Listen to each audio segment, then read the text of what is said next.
En las últimas 2 semanas le han dado a 8 coches en esta carretera. Es muy probable que nos den, así que haznos caso. El mejor reportero del que probablemente no has oído hablar, Fermín Torrano. Yo los distingo entre el reportero de hotel, que cubre los conflictos desde el hotel, y luego el que se mete en las trincheras. Y ese eres tú. Y nos agarró a todos y empezó a rezar un Padre Nuestro. Protege nuestras vidas, aparta las minas. Señor, protégenos. Media hora nadie habla, de cae la gota de sudor. El antidrón va pitando pi, pi, pi, pi, pi. Lleva agarrado ahí a la parrilla con las 2 manos porque a esa velocidad con curvas es complicado. Y nos empezaron a disparar con artillería. Llegas a tu primera gran guerra. Sí, pasaron 2-3 minutos y llega un dron que empieza a sobrevolar. Entonces todo el mundo pues cargó los fusiles mirando al cielo, pero no dispares porque si disparas Te detecta. normalmente es un dron así pequeñito de unos 400 euros que tiene una cabeza de RPG debajo. Te destruyó un coche, te destruyó un tanque y obviamente pues a una persona o a varias. Coincidí en un evento con Marc Marineras. Me dijo, oye, siguiente viaje que vaya a Ucrania, ¿quieres venir conmigo? Y de repente, invasión a la semana siguiente. Y me escribe, ¿vas a venir?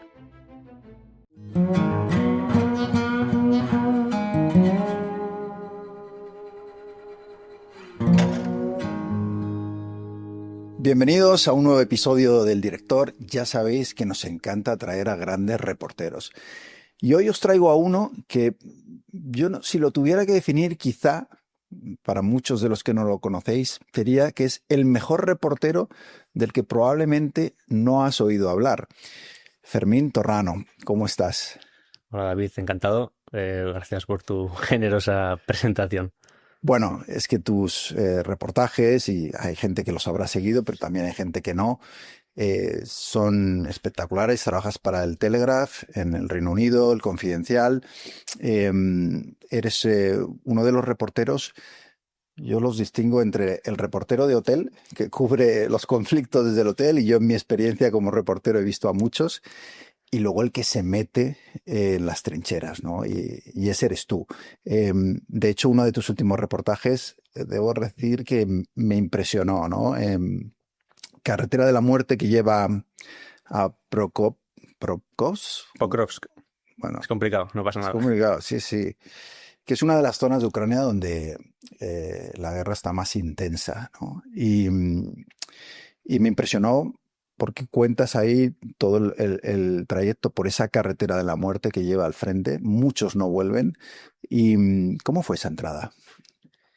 A ver, tengo que decirte que es a veces complicado explicar para la gente que no está en el frente cómo es la situación allí, cómo es cada sentimiento, cada experiencia, pero es curioso en este caso concreto porque 3 meses antes, esto fue en septiembre de 2025, 3 meses antes había ido a la misma ciudad con la misma unidad militar y con un compañero en este caso. Y ese día nos dijeron, bueno, va a ser complicado la misión, vamos al centro de la ciudad, están bombardeando con aviones muchísimo la ciudad, hay un montón de drones, artillería, es un sitio complicado de entrar. Si vierais un dron, saltad del coche y dejad todo lo que tengáis para poneros a cubierto. Por si acaso, llevamos un tipo atrás con una K-40, una K-74 para intentar tumbar el dron. Entonces yo me acuerdo que me miré con mi compañero José Colón y dijimos, todo va en serio. Hemos ido muchas veces al frente, llevamos 3-4 años aquí, pero esto es más serio, ¿no? Empezó el camino, de repente pues había muchas redes antidrones, porque ahora los caminos en Ucrania están protegidos por redes para tratar de parar un impacto de dron. Pero en realidad, en cuanto impacta el primero, se quema la red y hay un agujero, con lo cual el segundo te va a dar, ¿no? Y si tienen cable de fibra óptica, que son los nuevos drones del último año y medio, pues no los aparatos antidrones no sirven, porque como está conectado por un cable, no vale para nada, ¿no? Entonces, bueno, entramos en la primera empieza la carretera y ya había un coche ardiendo. Me acuerdo que O sea, de repente ves un coche al que ya le ha dado un ya han dron, dado un dron. y tú vas en otro coche diciendo, ¿cuándo me va a tocar? Los siguientes somos nosotros. Notas que los soldados van en silencio, media hora nadie habla, le cae la gota de sudor El miedo, ¿no? a que va O sea, conduciendo. Y sientes el miedo de los soldados, a pesar de que han estado yendo muchas veces, ¿no? claro. Y dices, estos van cada 4 o 5 días y les ves el miedo, está sudando, están callados, el antidrón va pitando pi, pi, pi, pi, pi, que notas que va a llegar un dron aquí, ¿no? Entonces, luego vas por la carretera, tú vas viendo que van saliendo columnas de humo, algunas negras, algunas blancas, edificios que están destruidos, uno ardiendo, vas escuchando la rueda que va golpeando piedras o cristales. Pero al final ya llegamos y no pasó nada, ¿no? Pero esto es totalmente distópica la escena, o sea, ni siquiera en una película te puedes imaginar ese grado de tensión. Y antes de que, creo de hecho que hay un momento, y lo cuentas en tu crónica, en la que paran el coche y un soldado se pone a rezar Claro, claro, espera. antes de seguir avanzando. Entonces, esto era hace 3 meses antes de esta misión que tú me preguntas. Sí, Entonces, cuando llego a esta segunda misión con los mismos, no los mismos hombres, pero sí la misma unidad, me dicen, vamos a parar 4 veces en el camino. En la última vez que paremos, tú te pones en la parte de atrás de la pickup, porque no es un coche blindado, es una pickup normal y corriente. Y yo le miro, en plan, me reí, le dije, no, no. Me dice, sí, sí. Si viene un dron, tú saltas y te pones a cubierto. Y digo, pero si normalmente hay un tío con una AK atrás para protegernos. No, no. Me dijeron, en las últimas 2 semanas le han dado a 8 coches en esta carretera. Es muy probable que nos den. Así que haznos caso. Y entonces, efectivamente, en la última parada, como dices tú, paramos en el coche, oscuras, hay un coche quemado al lado, no le acaban de dar, pero estaba ya calcinado, redes antidrones quemadas, se ponen los últimos el casco, a mí me dan unos guantes para que me agarre a la parrilla de la pickup, eh, porque había pues, o sea, la bañera de una pickup, que había pues un generador, agua, provisiones, munición, drones, y tiene que ir un tío ahí porque vamos 6. Y entonces, antes de montarnos, coge Alexander, que era el conductor, y nos agarra a todos a oscuras. A mí es una de las escenas que más me... Bueno, es que se me pone la piel de gallina, no, ¿no? no, es impresionante como la cuentas. Eh, y nos agarró a todos y empezó a rezar un Padre Nuestro, que Sí, yo entiendo ucraniano, pero no al 100% perfecto, y luego le puede preguntar, y notaba que era distinto. Y digo, esto no me suena a mí como el de bueno, siempre. tengo la cita de lo que dice, ¿no? Protege nuestras vidas, líbranos de las heridas, que los ángeles del cielo nos cubran con sus alas. Aparta las minas, aleja los FPV de nosotros. Señor, protégenos. Señor, guíanos. Claro, o sea, uno después de esto casi le darían ganas de tomar el camino inverso y volverse a toda prisa, ¿no? Si te digo la verdad, cuando me dijeron para ir a la misión, yo al principio no sabía a dónde íbamos hasta que ya, bueno, pues 2 horas antes ya me enteré y dije, bueno, ya no hay marcha atrás. Pero no sé, yo sentí de repente una fuerza muy poderosa ahí, fue una sensación curiosa. Hablas del miedo de los soldados, que tú lo puedes ver en sus rostros, además muchos son chavales, muy jóvenes. Em, ¿Y tu miedo? Bueno, el miedo Pues siempre hay, ¿no? Yo siempre, creo. sí, sí, siempre hay. ¿De qué manera? Porque, bueno, yo también he estado en situaciones parecidas y cada uno tiene su manera, ¿no? De desviarse. No sé si en tu caso tratas de desconectar un poco de la realidad. ¿Cómo haces para lidiar con ese miedo? O sea, yo suelo estar, externamente creo que no, pero internamente suelo estar sobrepensando o pensando bastante antes de las misiones. Cuando estoy, por ejemplo, yo voy conduciendo, tengo un coche en Ucrania, conduzco hasta el punto de encuentro con los soldados, por ejemplo, y ahí voy pensando. He estado mirando, he mirado los mapas, he mirado las salidas, posibles salidas que hay, los caminos, los últimos reportajes de alguien que haya podido entrar ahí. Entonces voy pensando, hay muchas CAPs, hay mucha artillería, hay muchos drones. Y entonces ahí entiendo que hay una parte de miedo de esto, y es como una alarma, ¿no? Y aquí no tendrías que estar. Pero no sé por qué, cuando suelo entrar a estos sitios, de repente, como que mi mente, que suele sobrepensar, ¡pum!, está concentrada al 100%. Y te concentras en el trabajo. Sí, en estar con los ojos abiertos, Sí. atento, mirando, con el oído atento.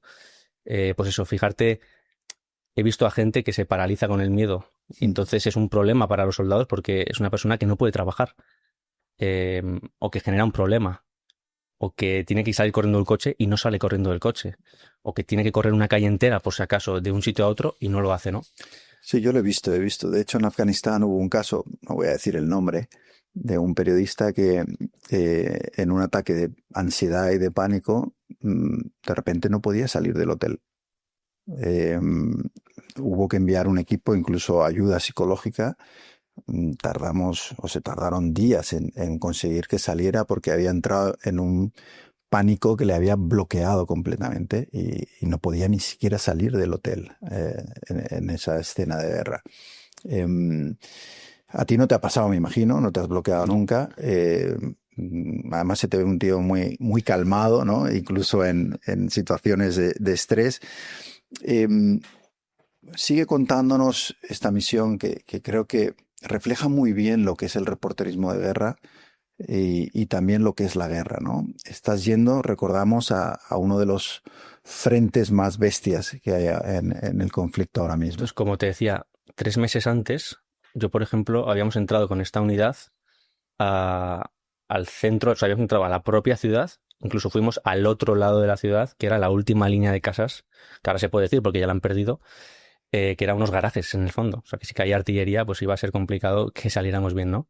Esta vez ya era al lado contrario de la ciudad, es decir, detrás de la ciudad, en una línea de árboles, que es completamente diferente, porque si tú tienes que ir a un edificio, dentro de lo que cabe, te puedes proteger bajo tierra, hay cemento, bueno, te sientes al menos más protegido. En este caso íbamos a un, no sé si es una trinchera, porque yo trinchera la gente suele entender típica trinchera abierta, ¿no? Pero es como un shelter en inglés, un blindaje Ujú. bajo tierra, pero debajo de unos árboles. Que al Sí. final hay una capa de troncos encima de ti, con una tela antiagua, y escuchas a las ratitas ahí corriendo, ¿no? Pero bueno, íbamos a esa posición y era una carretera que el último cacho es 40 minutos, 50 minutos por campo. Es decir, campo a un lado, campo a otro lado y carretera. Y tú vas pasando, pues, trampas antitanque, tanques que salen del frente, y normalmente esto es o al anochecer o al amanecer, porque las cámaras de los drones funcionan peor, porque tienen que cambiarlas a que sean visión nocturna, etcétera, ¿no?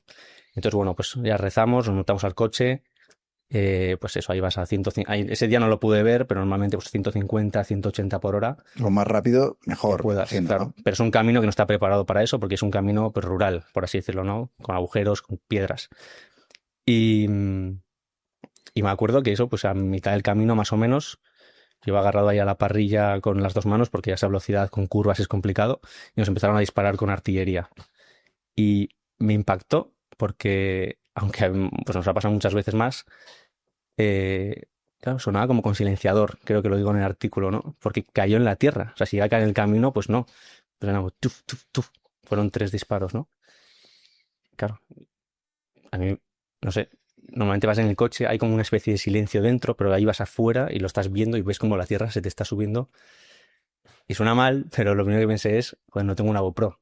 Si esto lo pudiera grabar, la Ya, gente podría verlo. ya, esto es la locura de la pasión del reporterismo, ¿no? Cuando estás en una situación de peligro y tu preocupación es, joder, quiero grabar esto y quiero contarlo más que qué me puede pasar a mí. Y esto sé que llega un momento cuando lo estás haciendo a menudo que lo normalizas, pero no es normal. O sea, que la gente se esté jugando la vida y esté pensando cómo mejorar su trabajo, ¿no? Y ese es en este momento en el que os alcanzan con... No, Esto fue en otra ocasión, esto ¿no? fue en la misma misión, pero más tarde. O sea, lo interesante de esta misión, también de cómo ha cambiado la guerra, porque la guerra de 2022, 23, 24 es muy diferente a la de hoy en día, ¿no? Y es muy interesante porque fue la primera vez que a mí me pasó con militares que ellos durante el camino paraban en partes del camino que tenían marcadas y escondían el coche. Y era por los drones, porque como es un camino muy largo, de Mm. 40 minutos, que está muy expuesto, ellos saben que pues la batería del dron dura X minutos, entonces van comunicándose por Signal o por Discord con su mando de la brigada, y porque tú vas con un Starlink, entonces tú tienes conexión a internet en el coche, y entonces después de esta parte que no podían parar, cada 10, 15 minutos paraban otra vez, escondían el coche, porque había avisos de drones, que esto nos pasó en un momento concreto a la entrada, que había un dron sobrevolando nuestra zona y nos escondimos, ¿no? Pero el problema real fue a la salida, que fue a las 36 horas, que nos pusieron 3 drones al coche. O sea, porque después de este viaje que estás narrando y llegas al frente, estás allí unas pocas horas. 36 más o menos. Vale. Durante esas 36 horas hay combates, Sí, hay... estábamos más o menos a 1 kilómetro de los rusos, y esto era un equipo de drones FPV, o sea, drones kamikaze, que buscan cazar a los rusos, igual que los rusos buscan cazar a los ucranianos. Entonces tú estás escondido bajo tierra, pilotando, o sea, ellos, ¿no? Pilotando, y uno, de vez en cuando sale uno, prepara un dron, prepara otro dron, tiene como 100 drones, constantemente van volando drones, y Es brutal cómo ha cambiado la guerra, ¿no? De las que yo cubría a lo que es hoy, ¿no? Donde la tecnología es quizá una de las grandes claves, ¿no? De todo, y donde están estos drones persiguiendo al enemigo con una angustia especial, ¿no? Porque no los ves llegar o los escuchas, debe ser una tensión constante. También para los reporteros. De hecho, un periodista francés recientemente murió por un ataque de un dron. sí, es curioso porque llevamos como 3 años más o menos en muertes de periodistas en Ucrania, al menos en el lado ucraniano, y en octubre mataron al francés y a un equipo de ucranianos, y a los dos los mataron a unos 15-20 kilómetros de distancia del frente. O sea, no los mataron en primera línea. Mm. Eso te dice que el frente está poniendo muy feo. O sea, ahora mismo en las ciudades en las que vivimos ya hay drones por las calles.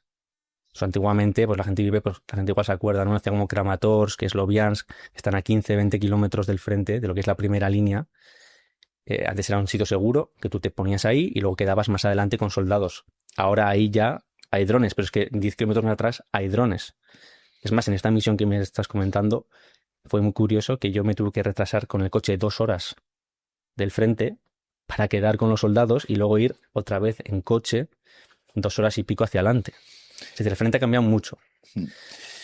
Y dices, normalmente lo que es la entrada y la salida del frente es lo más arriesgado. Ahora sí.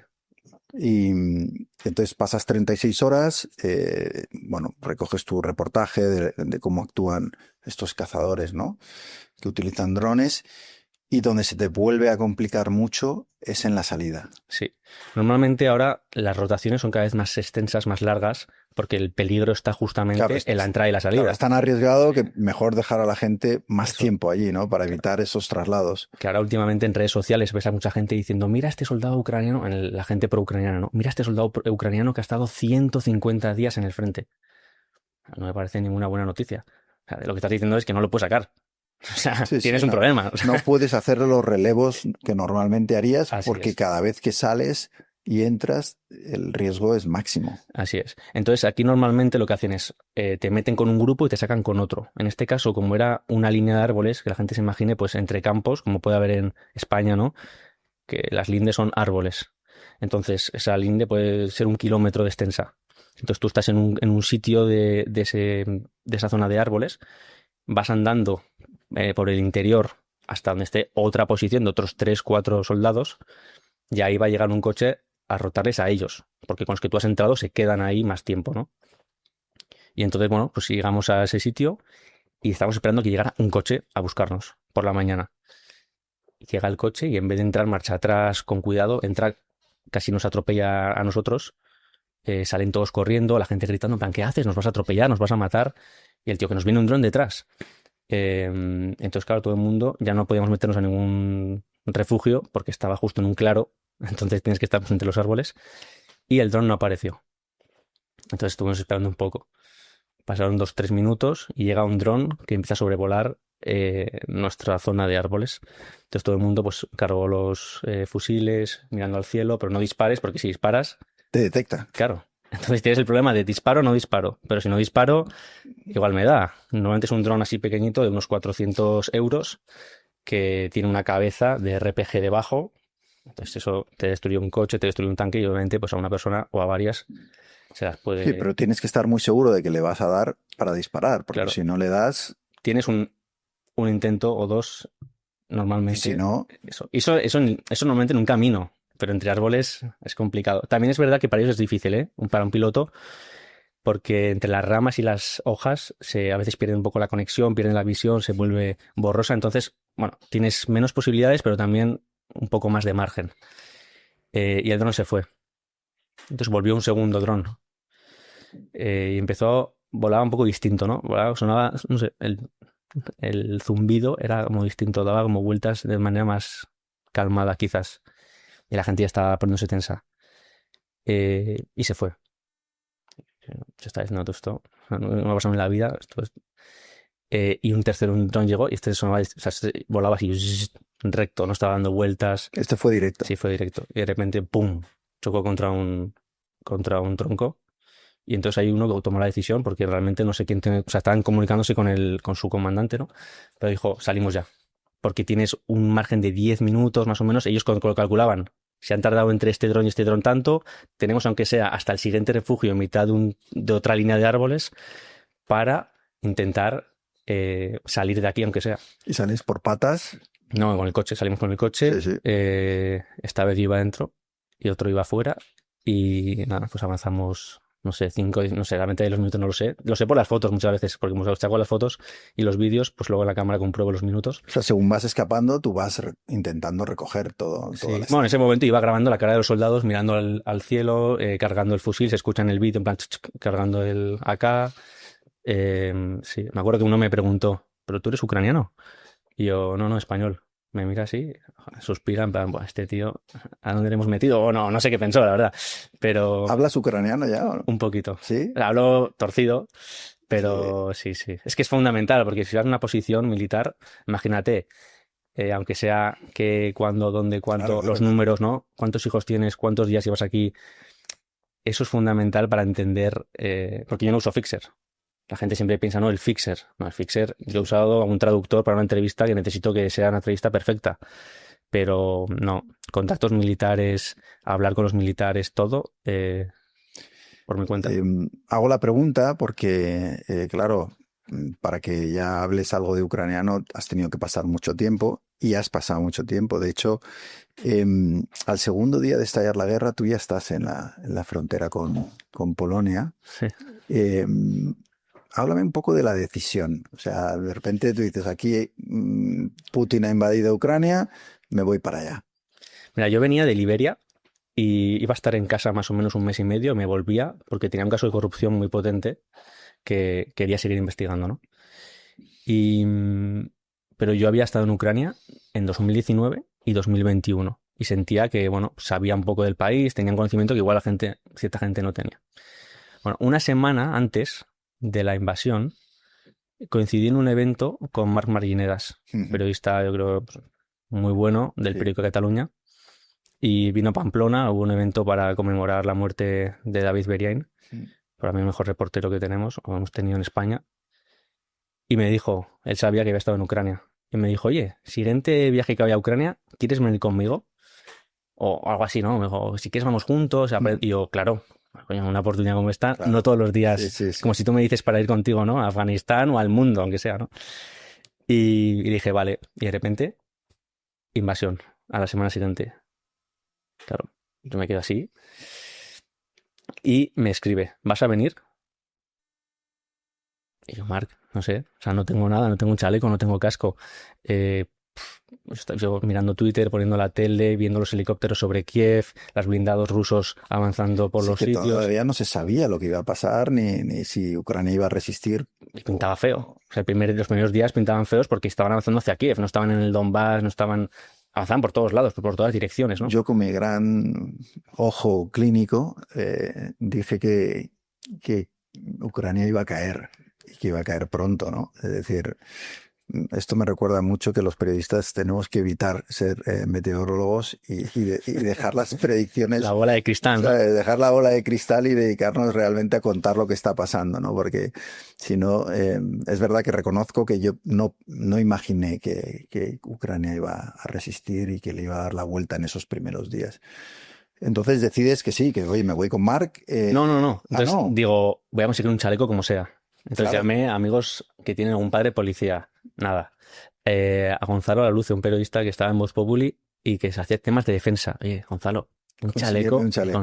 Yo no tenía ni idea. Y ahora pienso y digo, pues igual no era tan necesario, pero en ese momento, pues Bueno, ahora sí que, es decir, o sea, yo en ningún conflicto que he cubierto he llevado chaleco antibalas, pero me parece que era una gilipollez por mi parte, porque de hecho el periódico me mandó un chaleco Lo que pasa es que entre lo que pesaba, tal, no sé qué, luego tenía siempre la sensación un poco de que estabas cubriendo un conflicto, tú tenías tu chaleco y la gente con la que hablabas no lo tenía y era me chocaba, ¿no? Como un poco privilegiado, pero es una gilipollez, yo creo que hay que llevarlo, o sea, No, y en realidad al principio casi ni lo usé. O sea, lo que te voy a decir, ahora claro, en el frente, obviamente, pues los torniquetes, sí, el casco, obviamente sí, ¿no? Pero bueno, entonces luego llamé a RSF, que ahí tengo, bueno, a Reporteros Sin Reporteros Sin Fronteras. Fronteras, sí.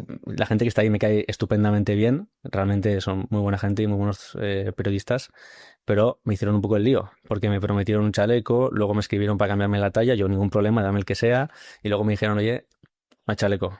Y yo, me he suscrito, he pagado, me has dicho que sí por email.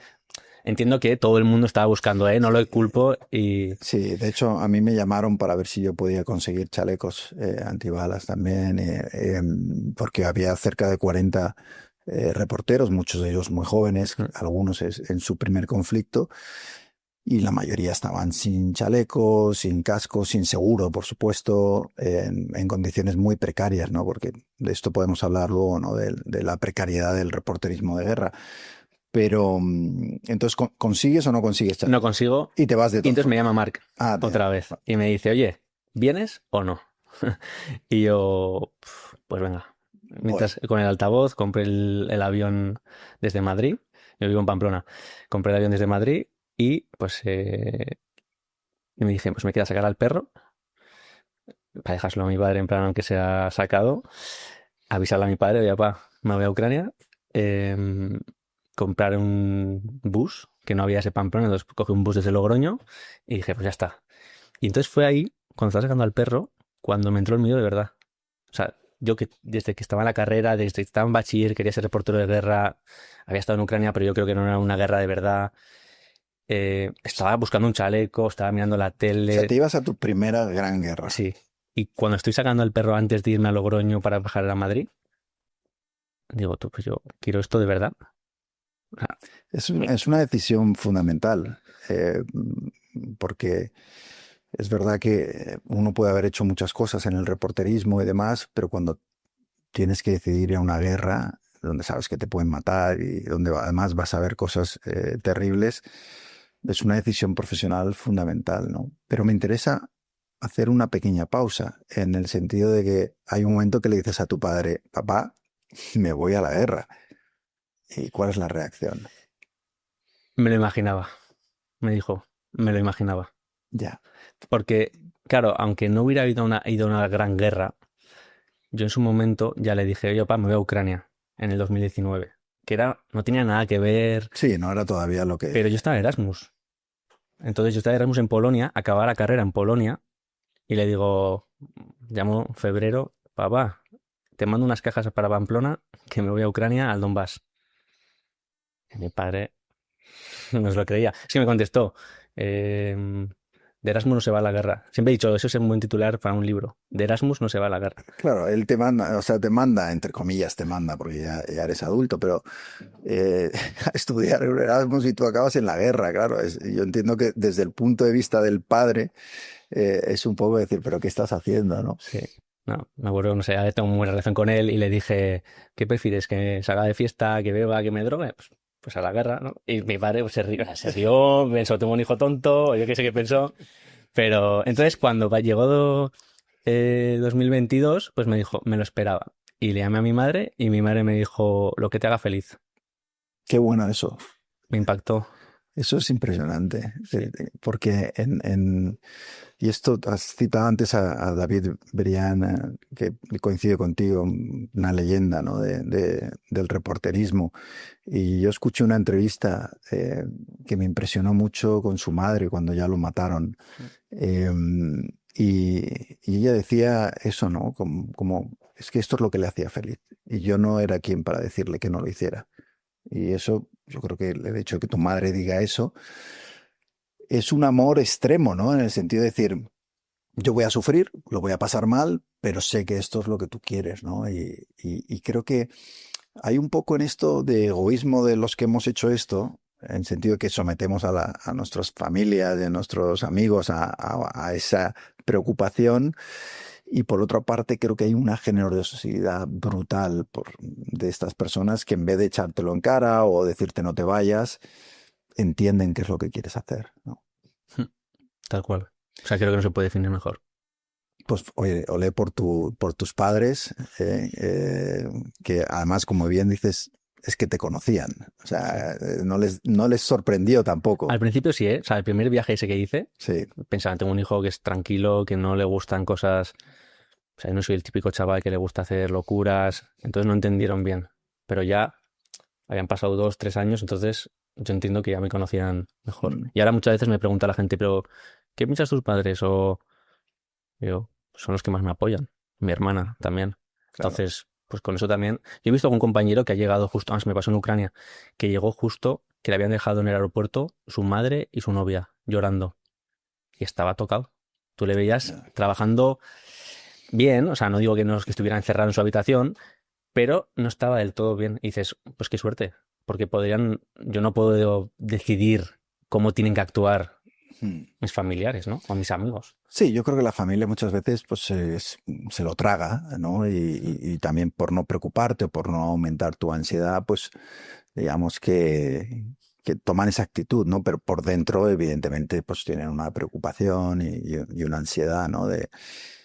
Bueno, de intentar que no te pase nada. Es verdad lo que tú dices, que luego al final sales un día de marcha, haces una locura, bebes con el coche y a lo mejor, ¿sabes? Te matas. Quiero decir que en el riesgo del reportero hay un propósito también. Oye, es contar algo que el mundo tiene que saber, es intentar dar voz a gente que está atrapada en ese conflicto. Es decir, hay una razón, no es hago una locura porque sí. O sea, entonces vas sin chaleco, sin casco, sin seguro, imagino tampoco. O sea, eh, No de todas maneras, te diría, no hay seguros para la guerra. claro, que quién te asegura, claro. Porque al principio no había, pero cuando fueron pasando los meses, que Reporteros Sin Fronteras Internacional iba recomendando, oye, este tipo de seguro específico para reporteros de guerra, te leías la cláusula y ponía no cubre zonas de guerra de Ucrania. Ya, con lo Entonces, cual ¿qué no te... cubre? Sí, pagas un pastizal Gastroenteritis para o nada. Sí, sí, en Kiev. o lo que decía una leyenda también, ¿no? De uno de mis jefes en el mundo, me decía, ten cuidado porque me decía siempre cuando estaba en conflictos, me decía, es más peligroso los pasteles del hotel que el frente, ¿sabes? Que te puedes... Muere más gente por gastroenteritis que por las balas, ¿no? Lo decía un poco para quitar la tensión, ¿eh? Era el gran Fernando Mújica, que fue un tipo increíble, que además fotógrafo, reportero, que cubrió la caída de Saigón en el 75 y luego muchísimas otras cosas, ¿no? Entonces, bueno, llegas a Ucrania, primera gran guerra, cuéntanos qué pasa, qué te encuentras. Bueno, y primero llegué a la frontera, estuve como un día y medio, dos, para cubrir un poco a los refugiados. Que ahí pasó una cosa curiosa, por cierto, que vi, yo creo, el último día a Pablo González. Anda, Sí, estaba en la estación de tren con el micro de la tele. recordemos que Pablo González luego fue un periodista al que detuvieron en Polonia, acusado de espiar para los rusos. Pasó tiempo en la cárcel. Bueno, Yo creo que hay poca duda en este caso. para ti no hay ninguna duda Yo, escuchando a la gente que sabe que ha estado en Rusia mucho tiempo, no hay mucha duda al respecto. de que espió para los rusos, estaba trabajando para los rusos. Tampoco es que vamos a hablar esto en el podcast, pero sí que todo el mundo que sabe mucho de Rusia, que ha trabajado en Rusia, grandes reporteros, y además varios, no uno, no dos, no tres, de este país, te lo dicen. Entonces yo creo que es gente a la que hay que escuchar. Sí, él lo niega, por supuesto, ¿no? O sea, Mm. no- Sí, pero Luego lo libera. nunca, sí, pero hizo un comentario de opinión cuando lo sacaron, bueno, cuando lo sacaron no, al año de sacarlo, y no se defendió de ninguna acusación. Se puso una camiseta que ponía antifascista y dijo, bueno, que todo esto es un complot, pero no, dijo, mira, esta acusación en la que dicen que estoy volando con un jefe del GRU en el mismo avión que él me ha comprado los tickets y tal, no ha dicho nada, ¿no? O un montón de ejemplos de estos que había. Entonces, bueno, a mí me pareció curioso porque a los pocos días anuncian, lo han detenido Y yo, joder, pues si lo he visto... Claro, para mí era un tío que yo seguía en Twitter, o sea, digo desde ese punto de Sí, vista, tú ¿no? no tenías ninguna sospecha en ese... Bueno, sí que olía un poco raro, ¿eh? Te lo tengo que decir. Sí, Sí, porque había cambiado la narrativa de...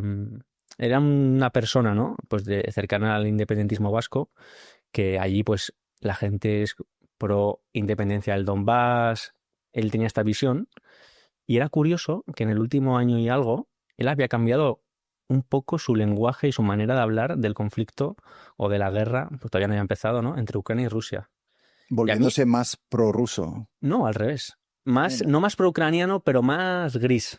Y a mí me sorprendió, porque dices, en este momento te esperas lo contrario. claro, y entonces a lo mejor era una manera de cubrirse, ¿no? No tengo ni idea, Ya, pero es algo que te huele. Dices, "Mm, ¿por qué este cambio? claro". Y luego lo unes con lo siguiente. O sea, no digo que antes supieras que era un espía ni nada de esto, sino que te salta una alerta y cuando pasan los meses dices, mira, eh, interesante.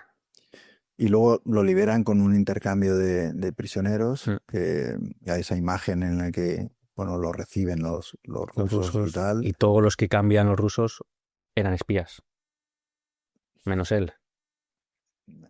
Claro, es un poco raro. Todos tenían tapaderas civiles en diferentes países. Mm, Esto de los reporteros convirtiéndose en espías, como yo he conocido otros casos y se ha hablado de mucha gente, pero realmente al final nunca sabías, ¿no? Pero siempre había como rumores de algún compañero que decías, bueno, esto es raro, ¿no? Cómo actúa y tal. Y, y claro, al estar los reporteros teniendo el acceso a mucha información y yendo a los sitios, tiene sentido, ¿no? Que alguien de los servicios de espionaje tenga un interés en contratar a reporteros. O sea que no es algo que a mí me choque. Debo decir que a mí nunca me han hecho una oferta. Oye, a lo mejor, ¿sabes? Si el dinero era bueno, a mí tampoco.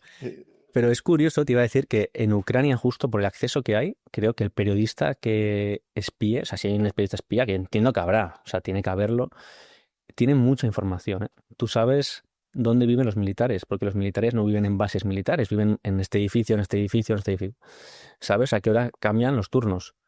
Sabes si estás atento, porque igual el periodista de hotel, como tú dices, no tanto, pero si estás en el frente viviendo, como estamos unos cuantos, unos españoles, sabes qué brigadas en concreto están, sabes el estado de esas brigadas. Oye, estos acaban de decir 50 nuevos, como les ataquen, están en Bragas. Em, o sea que ¿Sabes? O sea, creo que yo pienso, si él... que un reportero es un espía muy efectivo, en el sentido de que, como dices tú, tienes acceso y si tú pasas esa información, en este caso a los rusos, pues, oye, puedes localizar un objetivo y puedes debilitar una defensa dando información concreta de lo que está Supongo pasando. que si tienes esa mentalidad puedes sacar incluso más cosas, ¿eh? Porque, por ejemplo, cuando tú vas a la posición militar con los drones o con un mortero, ellos tienen un sistema, una aplicación, las tienen en las tablets, que salen donde están ellos, todas las posiciones defensivas, todo. Tú puedes ver todo. Entonces, muchas cosas no las escribes y algunas ni las miras con mucha atención, Mm. porque dices, oye, a mí me da igual si en esta localidad hay 3X, una X o 0. Pero si tú te fijas, hay un montón de información que entiendo que la gente quiera tener cuidado, pero que no tienen. O sea, tú dices, oye, ¿a cuánto estamos de los rusos aquí? Cuando estaba en esa posición que hemos hablado al principio. Pues te saca el mapa y empiezas a ver todo. Pero todo lo que es interno, que no tiene acceso nunca a alguien, ¿no? Entonces, yo creo que en este caso, insisto, no sé yo el que la acuse, pero si lo era o si lo es de verdad, ¿no? Podría haber hecho mucho daño, porque entiendo que él sabría dónde mirar y qué mirar. O sea, un Pablo González dices que puede hacer mucho daño, ¿no? En este caso a Ucrania, Sí, y al revés también. al revés. Em, volvamos a esos primeros momentos de la guerra en la que llegas, tu primera gran experiencia bélica, mm, muy desprotegido. Tampoco entiendo, tienes un medio para quien escribir, o ya has acordado, porque aquí vamos a la vida del freelance, que Vamos. es muy incierta, ¿no? Contactas con medios, ¿cómo haces para decir, oye, voy a empezar a trabajar? Tuve suerte. Creo que en la vida muchas veces pasan casualidades de estas pequeñas, ¿no? Pues el día antes del 25 de febrero, la guerra empieza el 24, el 25 me escribe un chico que trabaja en el Español, Íñigo Zulet, que es de mi pueblo. Anda. Sí, y me dice, y yo creo que era para algún tipo de buscar expertos o algo, ¿eh? Y me dice, oye, ¿tú has estado en Ucrania? No sé qué me preguntó, y le dije, sí, pero mira, estoy haciendo la mochila, si no te importa, te escribo mañana. Y me dijo, ¿la mochila para qué? Para Ucrania. Entonces, noté Claro. que algo me dijo, noté algo que dije, uy. Y entonces llegaba a Madrid y me dice, ¿puedes tener una llamada ahora? 26 de febrero, por la mañana. Y yo, sí. Y entonces me llama el jefe internacional, creo que fue, o el subdirector, no me acuerdo quién fue en ese momento. Me dijo, ¿quieres trabajar con nosotros? Y yo, claro, Qué bueno. sí, sí, sí, así fue. O sea, fue casualidad pura y dura. Y entonces ya fui con el esto de, vale, puedo... Sí, mi trabajo tengo ya un sitio donde venderlo, ¿no? Eso es, Supongo que a la pieza, sí, eso es. que es el trabajo freelance, de cobrar por artículo y te lo tienes que currar y demás. Y, en aquel momento tú fuiste como yo de los que pensó, esto va a durar 3 días, y lo que pensó Putin también. Dice, "¿Esto en 3 días está acabado". No, pero seguramente estaba equivocado. Porque yo había estado en 2019 en el Donbass y tuve suerte porque conocía a una serie de chicos ucranianos. Uno había combatido en una batalla muy importante que hubo en la guerra del Donbass, ¿no? Y hablé con él y él siempre me dijo, mira, esto puede pasar, esto no. Y él me decía, no caerá de golpe, salvo, no sé, un colapso masivo, pero que no encajaba con la narrativa oficial que había en los medios, porque la gente no conocía la fuerza real de Ucrania. Pero Rusia no lo hizo tan mal al principio. Y si hubiera caído el aeropuerto de Gostomel, que está cerca de Kiev, yo creo verdaderamente que hubiera caído la capital. Esto lo leí hace poco, no sé dónde, un gran reportaje sobre esa batalla del aeropuerto y cómo estuvieron a punto de controlarlo. Fue también suerte, bueno, Sí, los ucranianos también hicieron las cosas bien, ¿no? Pero es verdad que una pequeña batalla podía haber decidido y haber inclinado la balanza hacia los rusos, ¿no? y esto lo aprendí meses después, porque al principio había poca información, entonces yo pensaba que iban a aguantar, pero estaba equivocado. O sea, si hubiera caído el aeropuerto, hubiera caído Kiev, quizás hubiera habido, yo qué sé, en el oeste del país un gobierno o lo que fuera, pero te estaban entrando por el sur, te estaban entrando por el este, por el norte. La situación hubiera sido muy complicada de sostener. Mm. Trabajas un tiempo para el español, pero claro, normalmente a los conflictos uno va y viene, ¿no? En mi caso, Afganistán, 11 años, pues yo iba y volvía constantemente. Pero hay un momento en el que tú decides quedarte. Sí, es más o menos el 2023, cuando ¿Y, empieza el y 2023. por qué decides quedarte? Había dos motivos. El principal, que era el que me había llevado en parte allí, es, vale, creo que puedo ser útil. Conozco el país, he trabajado ahí, tengo buenos contactos, me gusta, o sea, haya experimentado lo que ha pasado, me gusta lo que hago, pero en el verano del primer año de la guerra, a mí me ofrecieron hacer un proyecto de un documental con una exposición de fotos, etcétera, sobre otro país. Y dije, vale, vamos a hacerlo, ¿no? Vamos hacia adelante. Entonces, yo en el otoño de 2022 le digo al español, mira, me voy a marchar un año, me gustaría ir a Ucrania igual un par de veces al año, pero no voy a poder estar en Ucrania pues como estaba hasta ahora, en plan 100 días seguidos, luego otros 2 meses, tal.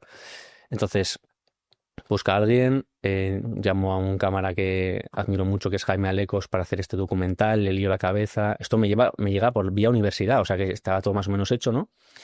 Y empiezo el último viaje a Ucrania en noviembre-diciembre de 2022, antes de un año fuera de Ucrania. Mm. Y cuando volvíamos de un día más muy complicado en Bakhmut, me llega un mensaje de se ha caído el proyecto. Y yo de repente digo, no tengo medio, o sea, no tengo proyecto para el año que tenía. He dicho al medio, oye, hasta luego, Búscate a alguien. búscate a alguien hace 2 meses, o sea que ya habían buscado. Ya habían Sí, encontrado sí, a o sea, alguien. ni llamarles porque digo, a ver, no tiene sentido. Sí. ¿Qué hago ahora? ¿No? ¿Qué hago ahora? Entonces estaba en Ucrania, la guerra había cambiado mucho porque hasta entonces te podías ir con soldados muy fácil, te montabas en su coche, pero ya se estaba estabilizando los frentes, Ucrania se había posicionado bien, habían hecho 2 contraofensivas, la guerra había cambiado Mm. y ya no podías irte por la calle y subirte a un coche. En muchas ciudades ya había vida normal y dije, vale, necesito yo un coche. para establecerme. Digo, oye, si voy a establecerme, ¿qué necesito? ¿Una casa? No, un coche. Porque Y te compras un coche de entonces salí a segunda mano. Polonia y me compré un coche, ¿Y qué coche te compraste? un Renault Talia rojo, es como un Clio con culo, rojo del año 2004, ¿Qué te cuesta? 390 euros. No, Sí, sí, sin frenos. sin frenos. Claro, Eso, yo estaba pelado de pasta. ya, estabas pelado de pasta y claro, con este coche sin frenos de 390 euros te quieres ir a cubrir la guerra. Claro, tenía la suerte de que mi hermana vivía en Polonia y entonces me ayudó a buscar un par de coches y no había manera, ¿no? En dealers que vienen ahí un montón de coches, todo estaba fatal. Y el último día que me di de plazo, me sale un anuncio de bueno, no sabía quién era, luego le conocí, un profesor de universidad que vendía un coche. Y dije, mira, última bala, si no me vuelvo a casa y no sé qué iba a hacer. Y fui a la casa de este señor, un señor de 50 y pico años, súper majo. Me dice, mira, es mi coche, lo he cuidado, no lo quiero vender a un dealer, es único dueño. Lo único, los frenos no funcionan muy bien, pruébalo. No sé si es que tienen aire, que no funcionan nada, no tengo ni idea. Dice, no sé nada de coches. Entonces yo llamo a mi amigo Pablo, que es un friki de los coches, en el buen sentido, y le digo, Pablo, a ver, suena así, ¿qué hago? Y me dice, tú, júgatela. A una mala, los purgas, Sí, son 390 euros. eso. Problema, el seguro se acaba en 2 días. Entonces digo, vale, tengo que cruzar la frontera, porque ahí ya da igual. Entonces, pues con 80 por hora, bueno, salgo de la casa de este señor ya con el coche para ir a Ucrania, lloviendo, y primer semáforo, el coche, y me paso el semáforo Sin frenos, sin claro. frenar, claro, y yo, buah, esto, me quedan 500 kilómetros para cruzar la frontera. Y luego hasta el frente otros 1000 kilómetros. O sea, no era tan viable como en mi cabeza parecía. Entonces, a 80 por hora crucé. En Leópolis llamé a un amigo, le dije, oye, ¿conoces un taller que me pueda mirar el coche bien? Y me dijo, sí, un taller de militares, te lo van a hacer a buen precio. Lo primero que me preguntó el tío fue, ¿esto lo vas a llevar a Europa de nuevo? No, vale. No sé qué hizo. Mi coche está relativamente mejor. Y entonces ahí Y ahí ha habido una relación tuya con ese coche, porque luego te ha acompañado todavía sigue. y sigue contigo y has ido al frente con el coche, y te has movido por la guerra y demás, ¿no? Pero es curioso que al final las cosas ocurren por cosas pequeñas, ocurren cosas grandes. Es decir, si ese señor no te llega a haber vendido el coche o no encuentras ese anuncio en el último momento, a lo mejor te has vuelto a España. Muy probablemente. O sea, yo siempre, una vez que me llaman a la universidad, ¿no? Para hablar con algunos alumnos, les digo, o sea, suerte. O sea, yo no digo, mira, soy buen. No, no, esto fue pura suerte, pero tienes que ir. O sea, tienes que estar mirando hasta las 12 de la noche en la web, tienes que presentarte en casa de este señor, oye, vamos a darle una oportunidad. Pues la suerte que tienes un amigo que sabe de coches.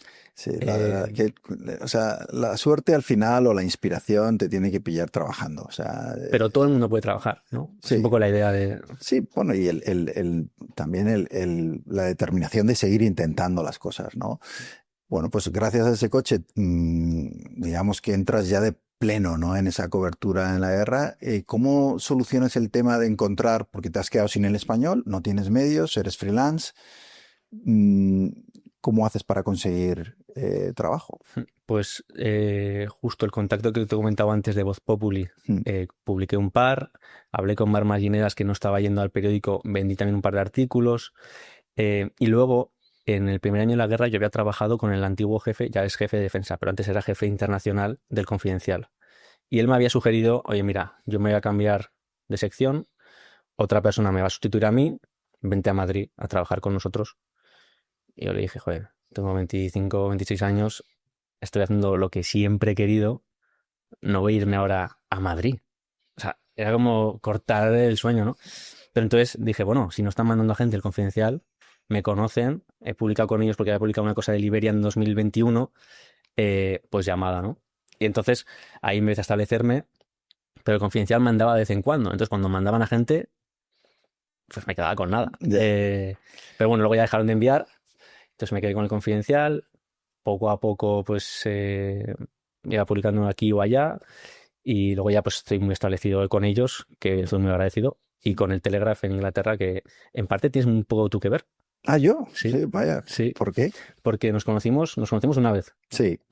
en junio creo, de 2024. Ujú. Pues tú me dijiste, deberías empezar a mirar, a publicar en el extranjero.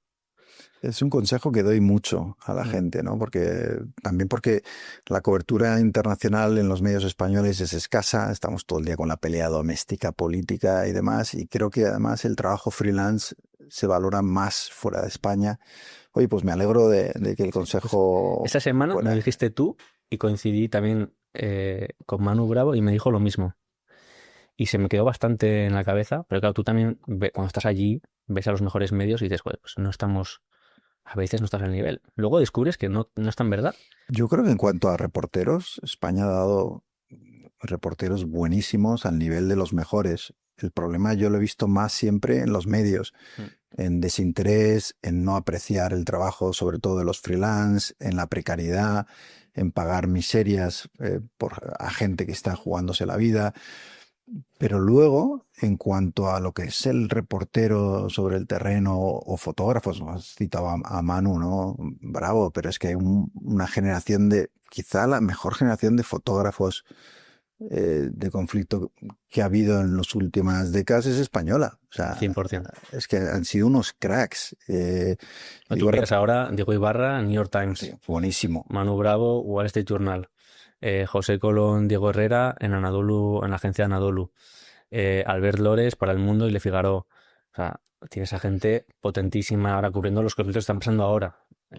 Sí, sí, Son o sea, yo, españoles. yo he visto trabajos increíbles. Lo que me ha dado siempre pena es que muchas veces esos grandes reporteros eh, y fotoreporteros han tenido que irse a medios extranjeros porque en su país no les valoraban, no apreciaban el trabajo, no le daban la importancia que tiene, ¿no? Entonces, pues yo por eso siempre he recomendado mucho, pues eso, el no limitarte. Y ayer mismo me escribía un periodista que está de hecho en Ucrania y que luego fuera de cámara comentamos y tal, que estaba también buscando y tal, y volví a dar el mismo consejo. Le dije, sí, pero no te centres solo en medios españoles, ofrece tu trabajo fuera, que a veces nosotros mismos nos limitamos, Sí. ¿no? Y oye, yo creo que hay muchas oportunidades en toda la esfera de medios internacionales, Es ¿no? interesante porque quitando los fotógrafos, que sí que se meten, pues New York Times, etcétera, se meten al frente,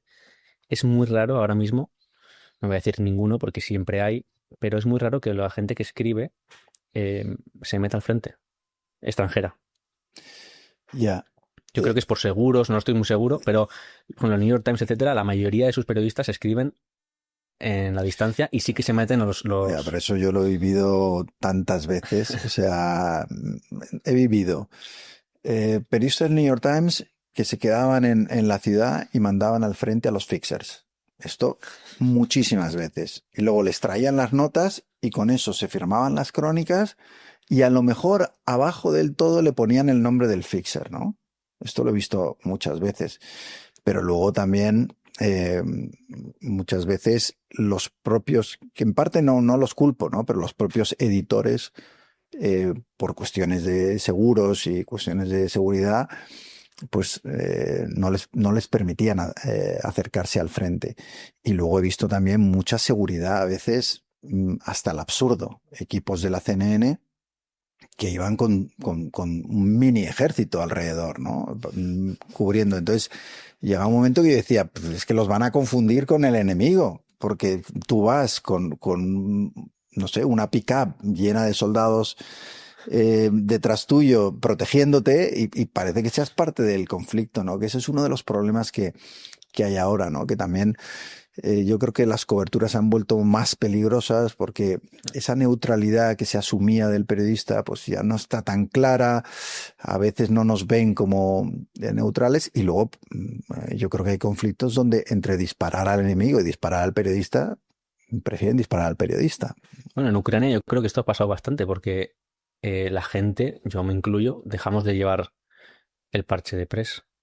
Claro, porque te conviertes en un Yo objetivo. no estoy seguro si fue exactamente por esto, pero hubo un caso que, si no recuerdo mal, fue en Gerson 2022, que estaba, Gerson es una ciudad ucraniana que al otro lado del río sigue siendo Gerson y la divide el Dnipro, pues que son, no sé, 2, 3 kilómetros, no sé, la distancia que Sí, tenga depende de la los parte, rusos controlan un lado y los eso, y los ucranianos ucranianos el otro. otro. Y mataron a un periodista con un francotirador.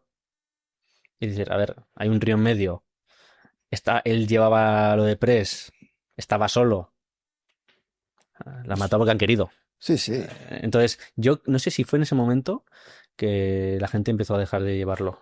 Mm. Esto me baila un poco la memoria.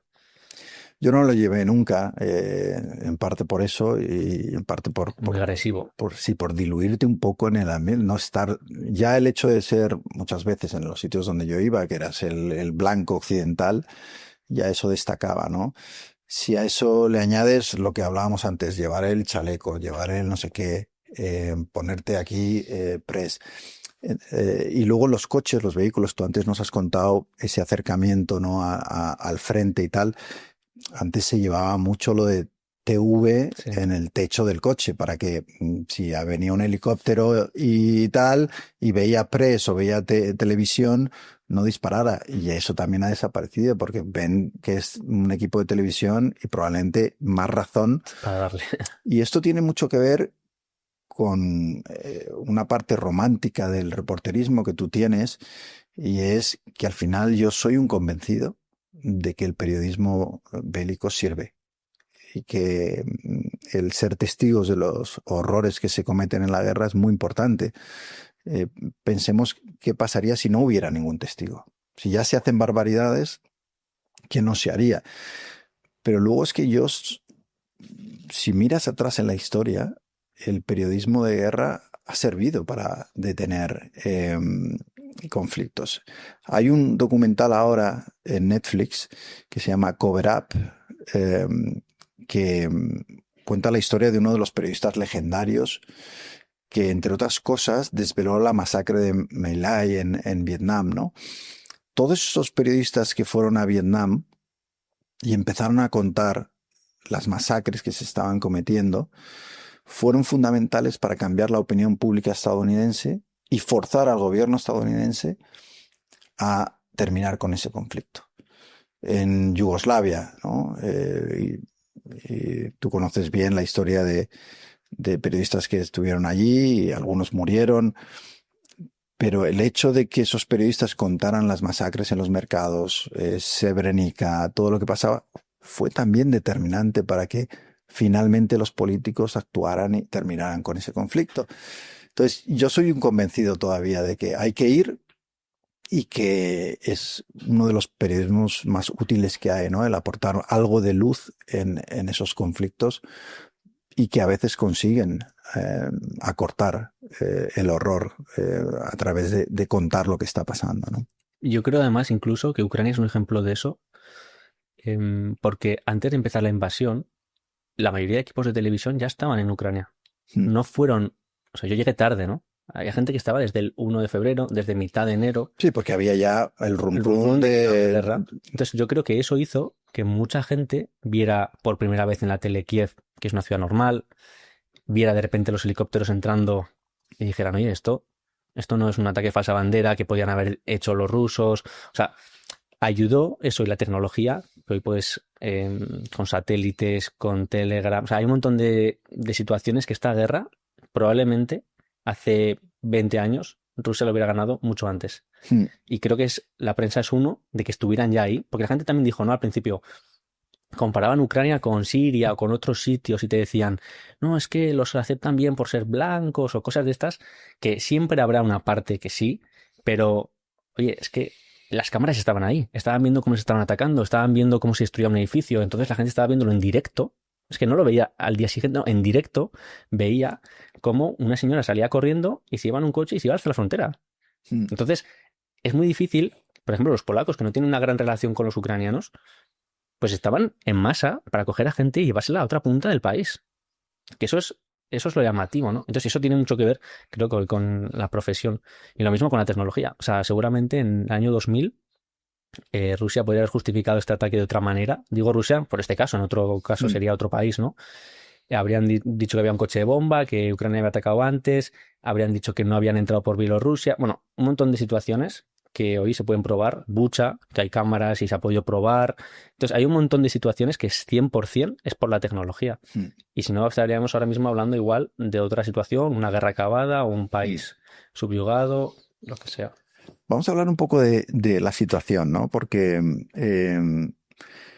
claro, 4 años allí, yo me imagino que se crea también un vínculo emocional con el país que cubres, ¿no? Y supongo que también requiere un esfuerzo el mantener la objetividad y tal. Pero tú no has tenido problema en contar cosas incómodas para los ucranianos, ¿no? Me voy, por ejemplo, a una historia tuya que me pareció también muy buena sobre las deserciones de soldados ucranianos, ¿no? Em, Esto está relacionado también con la dificultad que tiene Ucrania para seguir Reclutando, ¿no? reclutando y demás, ¿no? ¿Cuál es la situación? Porque claro, no es lo mismo Rusia, que tiene una población mayor y tiene una capacidad de movilización mayor, que un país que se está defendiendo, pero que tiene una generación diezmada, mm, que es, bueno, amputaciones, es muertes, es demás, y que tiene dificultades para seguir manteniendo ese ejército y poder seguir defendiéndose.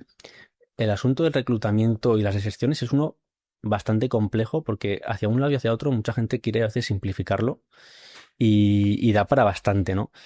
Em, Seguramente sea la gran crisis del ejército ucraniano ahora mismo. Estamos hablando de al menos 150.000, se estima, 150.000 personas que han desertado. Las estadísticas dicen que hasta 300, pero claro, las estadísticas no cuentan bien, ¿no? Porque hay diferentes tipos de deserciones. Uno, el tío que se va y no vuelve. Otro, el que se va y vuelve. Otro, el que se va y aprovecha ese... Porque tú no te puedes cambiar de unidad sin... No te puedes cambiar de unidad, básicamente. Tienes que pedir permiso, pero la gente, como no tiene muchos hombres porque no pueden reclutar, te dice no. Aunque me caigas mal, aunque me seas medio inútil, oye, aunque sea me llevas una caja. Entonces no puedes. Entonces la gente utiliza la deserción para cambiarse de unidad. Entonces, por eso a veces las cifras totales de casos de desertores no equivalen a las cifras de desertores. Pero la estimación es que hay unos 150.000 personas de un ejército de 900.000, 1 millón, que se han ido. O sea, el 15% o más se ha ido.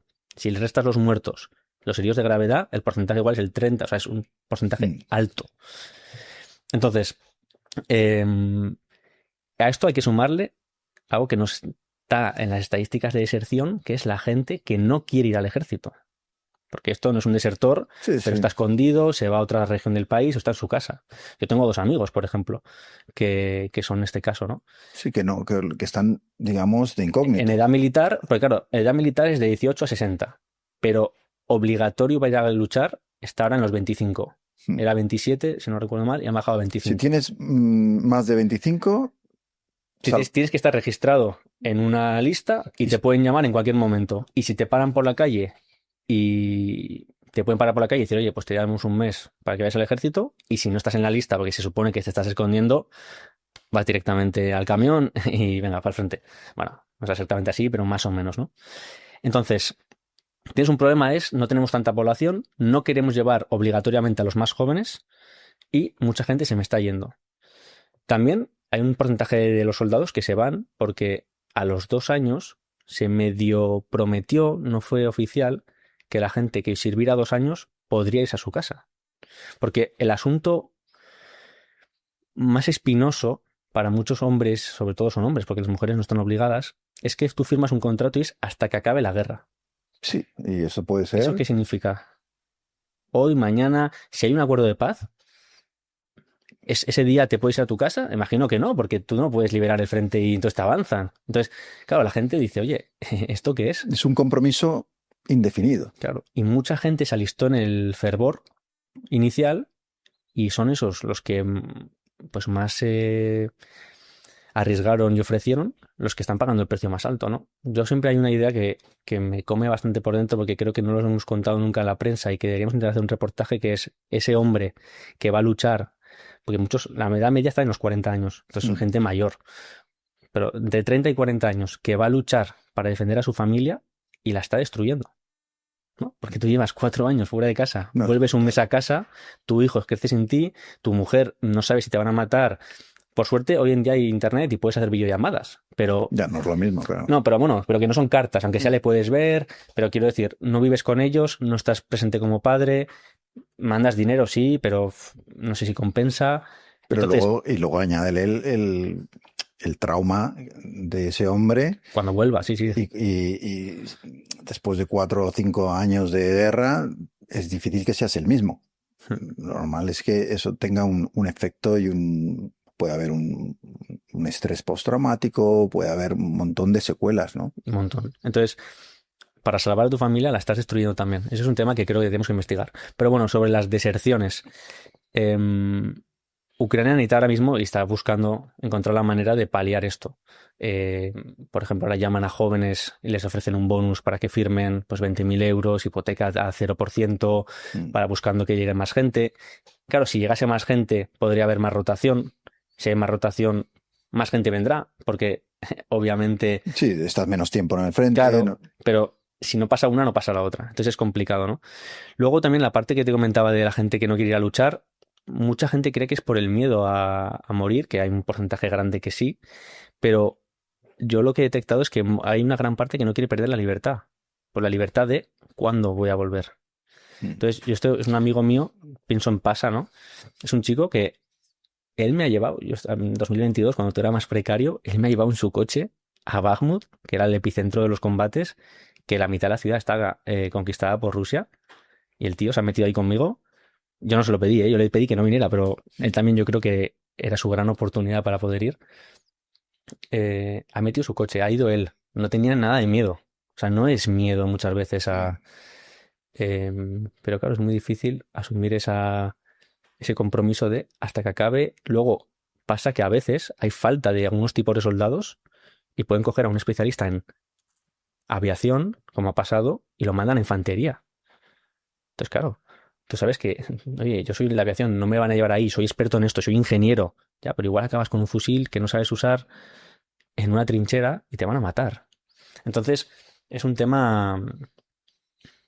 Y esta falta bueno, estas dificultades, ¿tiene Ucrania suficientes soldados para defenderse de al final un ejército mucho mayor como es el ruso? Para defenderse, sí. Yo creo que, aunque hay momentos en los de mucho estrés en el frente y creo que seguiremos viendo avances rusos, o sea, eso es innegable, ¿no? O sea, Rusia avanza, sí. La pregunta es cuánto y a qué ritmo. O sea, eso es lo que la gente tiene que entender, ¿no? Porque cuando vengo aquí, a veces tengo la sensación que la gente no entiende bien qué está pasando en la guerra. A veces porque creen que Rusia avanza, sí, pero ¿cuánto? Vamos a poner un número. Oye, el año pasado, 2025, Rusia avanzó el 0,7 de Ucrania, conquistó. Oye, ¿eso es una cifra asumible o no? Eso ya podemos discutir, ¿no? Y en Ucrania entiendo que es inasumible. Pero desde fuera, tú dices, oye, han perdido, se estima, ¿no? 400.000 hombres entre bajas, entre heridos y muertos. No han conquistado ninguna gran ciudad. No tienen ninguna capital de región de Ucrania. em, y han conquistado el 0,7%. El año anterior, 0,5 o 0,6 de Ucrania, ¿no? Es decir, ¿Ucrania tiene suficientes soldados para reconquistar su territorio? No, ni de broma. ¿Ucrania tiene suficientes soldados para mantener el que tiene ahora? Diría que no, pero para perder poco territorio, gracias en parte a la tecnología, a los drones, etcétera, ¿no? Y luego la gran pregunta también que habría que hacerse aquí sobre el estado de la guerra es, ¿esta es hoy en día ya, después de 4 años, vamos a empezar el quinto, una guerra por kilómetros, una guerra por territorio? Yo me atrevería a decir que ya hace un tiempo que no. Es decir, oye, Rusia, conquistar una ciudad de 10.000 habitantes, más o menos, le da igual. Y a Ucrania aguantarla suena fatal, pero teóricamente también le da igual, solo que si no, siempre va a ir perdiendo, ¿no? Entonces, aquí hay que entender qué busca Rusia. Para entender si quién. Yo suelo decir, Rusia ya ha perdido esta guerra, hay que ver si Ucrania la puede ganar. O sea, Ucrania no está ganando la guerra, pero es que Rusia, en 2022, como hemos hablado hace un momento, tenía el 30% de Ucrania en marzo. Hoy tiene el 20%. Tiene menos porcentaje de Ucrania, ¿no? Estaba en camino de la capital. Perdió ese territorio. Estaba entrando hacia Kharkiv. Perdió ese territorio. Estaba en todo el lado de Gerson. Le echaron al otro lado del río. Como te digo, no tiene ninguna capital de región. Entonces, no sé, me parece que es como. Y a un coste para Rusia, porque tú estás hablando de avances, ¿no? Un 0,7 en el 25, Las cifras que da Ucrania, no sé si son, tú te las crees o no, pero estaban hablando de 1.000 soldados rusos Al muertos día. al día. No sé si son del todo fiables, pero es que ya las dijeron muertos, ¿no? Me parece que es mucho. Hay picos que imagino que sí, pero yo las cifras oficiales que da Ucrania, pues como las de cualquier otro gobierno, no me las creo. Pero sin duda hay Muchos no. Tú ves las pantallas cuando estás en el frente y es salvaje, ¿eh? Hay momentos, no digo todos los días, pero hay momentos que tú ves cómo avanzan los rusos por el campo con un cargador. Avanzan. Ahora han cambiado un poco la estrategia, pero había momentos que avanzaban 10, 15 tíos para llegar a la siguiente línea de árboles y Ucrania pues disparaba morteros, artillería, tú veías en command se los post, se los cargaba cargaban a todos. todos. Pero claro, al final uno llegaba, otra oleada, dos llegaban, tres llegaban. Y Siempre cuando es ya eran un unos montón. cuantos, seguían avanzando. Y después de que cuando ya han perdido muchos hombres, cuando los menos formados han muerto, te llegan gente muy preparada y O sea, te... primero mandan a los, bueno, a pobres que han pillado en provincias rusas probablemente lejanas y tal, que no están ni preparados, que les dan un entrenamiento así improvisado y ala, eh, bueno, para allá, como sacrificados casi, ¿no? Para que luego lleguen los profesionales, que son y hagan los su que, trabajo. claro, cuando tú tienes a alguien como Putin dispuesto a sacrificar a tanta gente, es difícil también combatir contra eso, ¿no? El otro día leía en Twitter, aunque esto con pinzas, porque todo lo que sea de gobiernos o de activistas, etcétera, con pinzas. Pero era un activista ruso que estaba hablando de cómo había cambiado Ucrania, un bloguero activista, cómo había cambiado Ucrania las tácticas y ahora les está dejando avanzar un poco. Lo leí también. Sí, Mm. pues eso. Y cuando llegan les disparan, intentando matar todo lo que puedan, y si no, mandan a la gente de asalto, ¿no? Yo esto lo vi ya en otoño de este año en Ucrania, que estaba pasando. Y lo hemos visto también en algunas zonas en Kupiansk, que es una zona que Ucrania ha recuperado este año, una ciudad importante por ser un eje entre el norte, Kharkiv y el Donbass. Está pasando. O sea, es decir, Ucrania, insisto, yo creo que va a seguir retrocediendo poco a poco. Y es curioso porque cuando hablo de esto, algún compañero me dice, jo, es que hablas muy frío, ¿no? El 07, el 06, los soldados. Digo, sí, sí, pero oye, yo el tiempo que más paso es en el Donbass. O sea, y esa zona que yo voy viendo cómo se va perdiendo. O sea, Mm. si a mí algo me duele, es perder el Donbass, no perder, suena mal, pero una aldea al oeste de Ucrania. O sea, a mí me duele especialmente, pero al mismo tiempo tienes que mirarlo de manera objetiva y decir, oye, es que desde 2023 Rusia no ha conquistado ninguna ciudad de más de 70.000 habitantes. Mm. Y para que la gente entienda cómo ha ido cambiando el frente, tiene que pensar que, o sea, que piense en sus padres o en sus abuelos. ¿Cómo cambió el mapa de España en 3 años de guerra civil? ¿Cómo cambió el mapa de Europa en 4 años de Segunda Guerra Mundial? Si en campañas de 1 o 2 se conquistaban países, caían los Bálticos, caía Polonia, Francia, que aquí llevamos, para que la gente entienda, es que yo creo que es importante que a veces la gente no entiende del todo, ¿no? El Donbass son 2 regiones y Ucrania, o sea, Rusia controla alrededor del 90%. El 100% de una, 99 y pico, que es Lugansk, y unas 3/4 partes de Donetsk. Estas 3/4 partes, o sea, o mejor dicho, todo Donetsk es como la Comunidad Valenciana. Rusia ya controlaba el 30% antes de Antes. 2022, incluida la capital, o sea, incluida Valencia sería, ¿no? Que es de 1 millón de habitantes, que normalmente una ciudad es difícil de conquistar. Vale, pues en 4 años de guerra han conquistado 30-40% de una región a un coste altísimo. Mm. Porque es que, te digo esto porque justo el 31, en Nochevieja, estuve con mi tío, bueno, uno de mis tíos, cenando y me decía, bueno, es que esta guerra está acabada, Rusia va, me dijo el playbook ruso y me sorprendió un poco porque dijo, es una persona leída, y le dijo, oye, cuéntame, me interesa saber un poco, ¿Cómo lo sí, ves? cómo lo ves, o sea, no te voy a contar yo mi película, ¿no? Cuéntame un poco cómo lo ves porque seguramente aprenda cosas y se me ocurran ideas, ¿no? Y claro, yo le decía, bueno, me decía una cosa y yo le contestaba otra, ¿no? Y pues esto, oye, en 4 años, en 3 años de guerra civil, cambia un mapa entero de España. Y en 4 años en Ucrania han conquistado el 30% de una comunidad como Valencia. Mm. O sea, la gente tiene que entender que esto es Sí, uno de los mayores fracasos militares de la historia. poner en perspectiva que alguien que se considera una grandísima potencia, como es Rusia, no haya podido más que después de 4 años de guerra salvaje, teniendo todo ese poderío, militar, conquistar un 20% del país. Es que pongamos en perspectiva lo que tardó Estados Unidos en derrocar a los talibán en Afganistán, que fue mes y pico, o Irak con Saddam Hussein, que tenía un ejército bien establecido y fue un mes y pico también en el 2003. Quiere decir, a mí sí que me parece también uno de las pifias militares históricas de Rusia, ¿no? El fracaso absoluto que ha supuesto esto.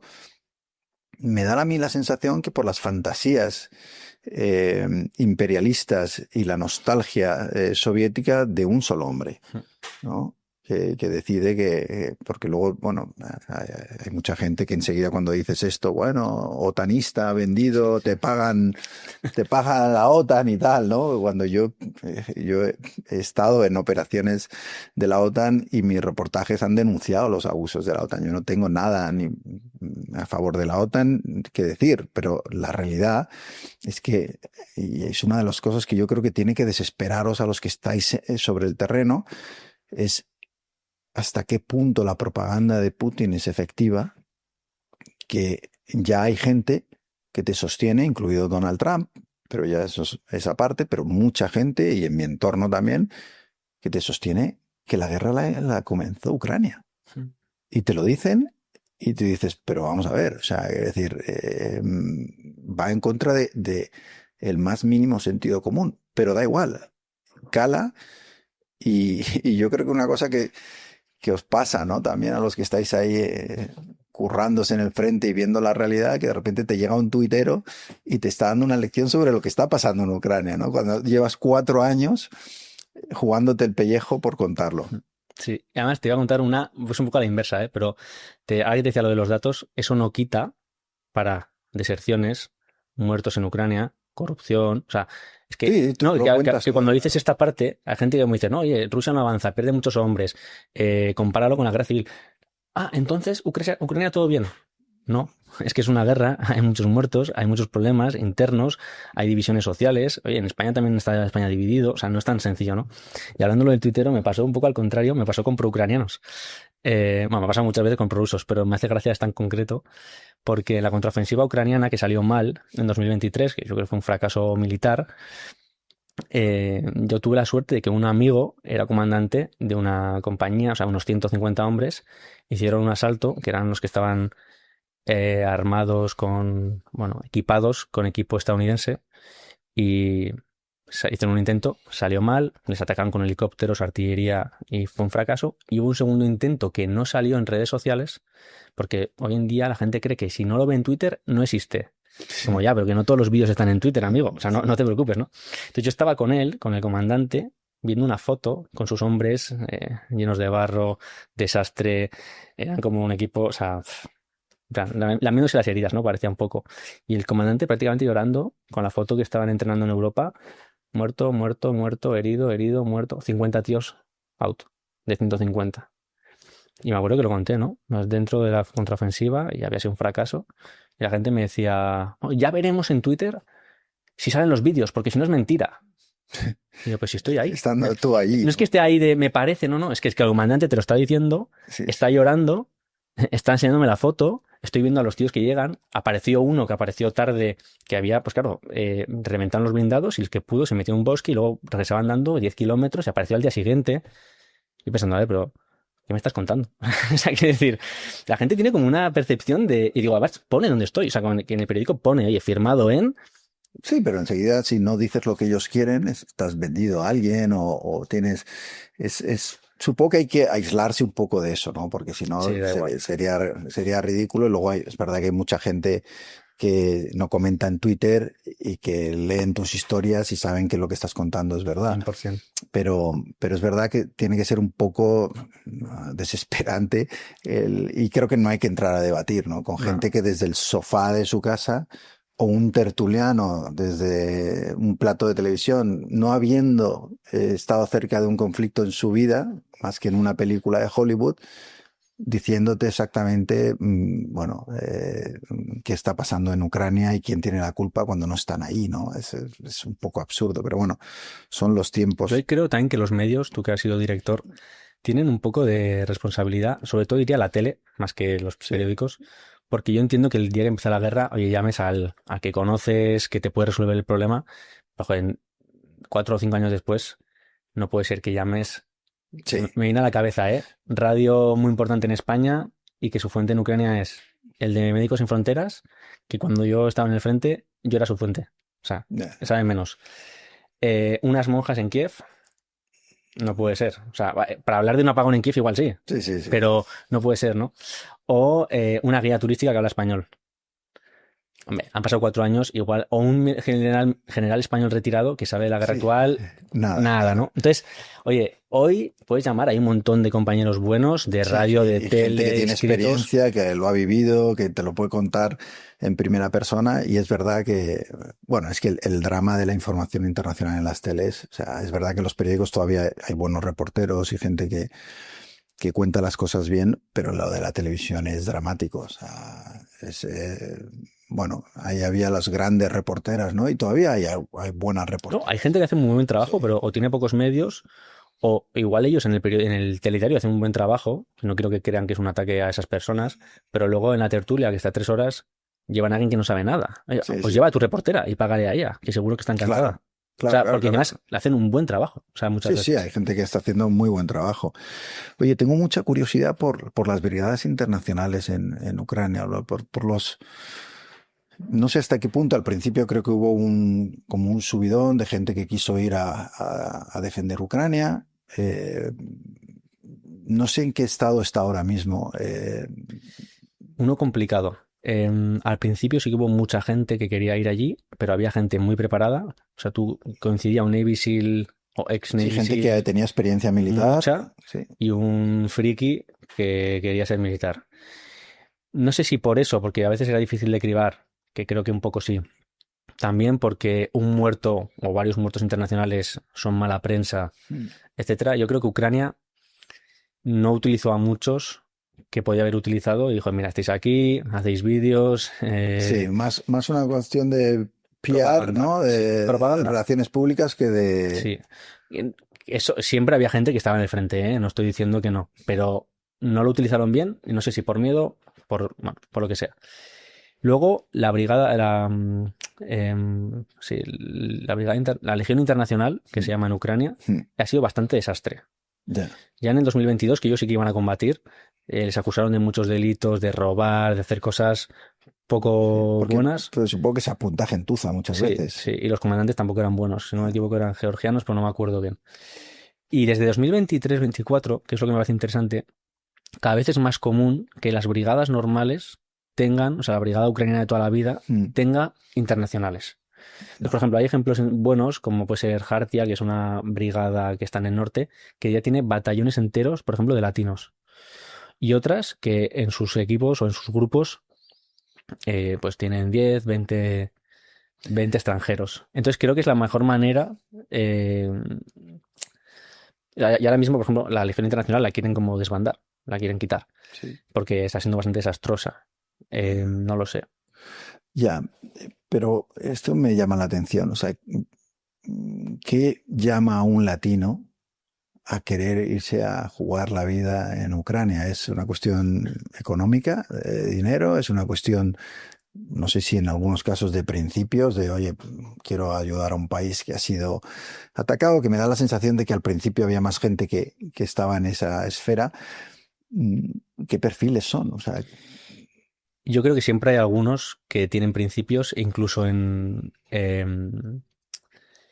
Latinoamérica, como está esa idea de pues la derecha izquierda, comunismo, entonces ellos ven a Rusia como comunismo, ven a Ucrania como alguien que está en contra. Hay gente que sí, pero yo creo que la gran mayoría es por dinero. O sea, en Colombia, por ejemplo, que yo he trabajado 2 años seguidos en 24 y 25 para hacer algunas historias alrededor de esto. Claro, un soldado puede cobrar 300, $400 y en Ucrania se va al frente 4.000.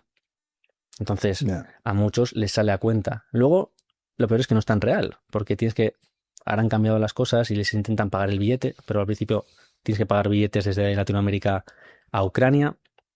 El mes de entrenamiento no cobras 4.000 si estás en el frente todos los días, pero si no cobras por día.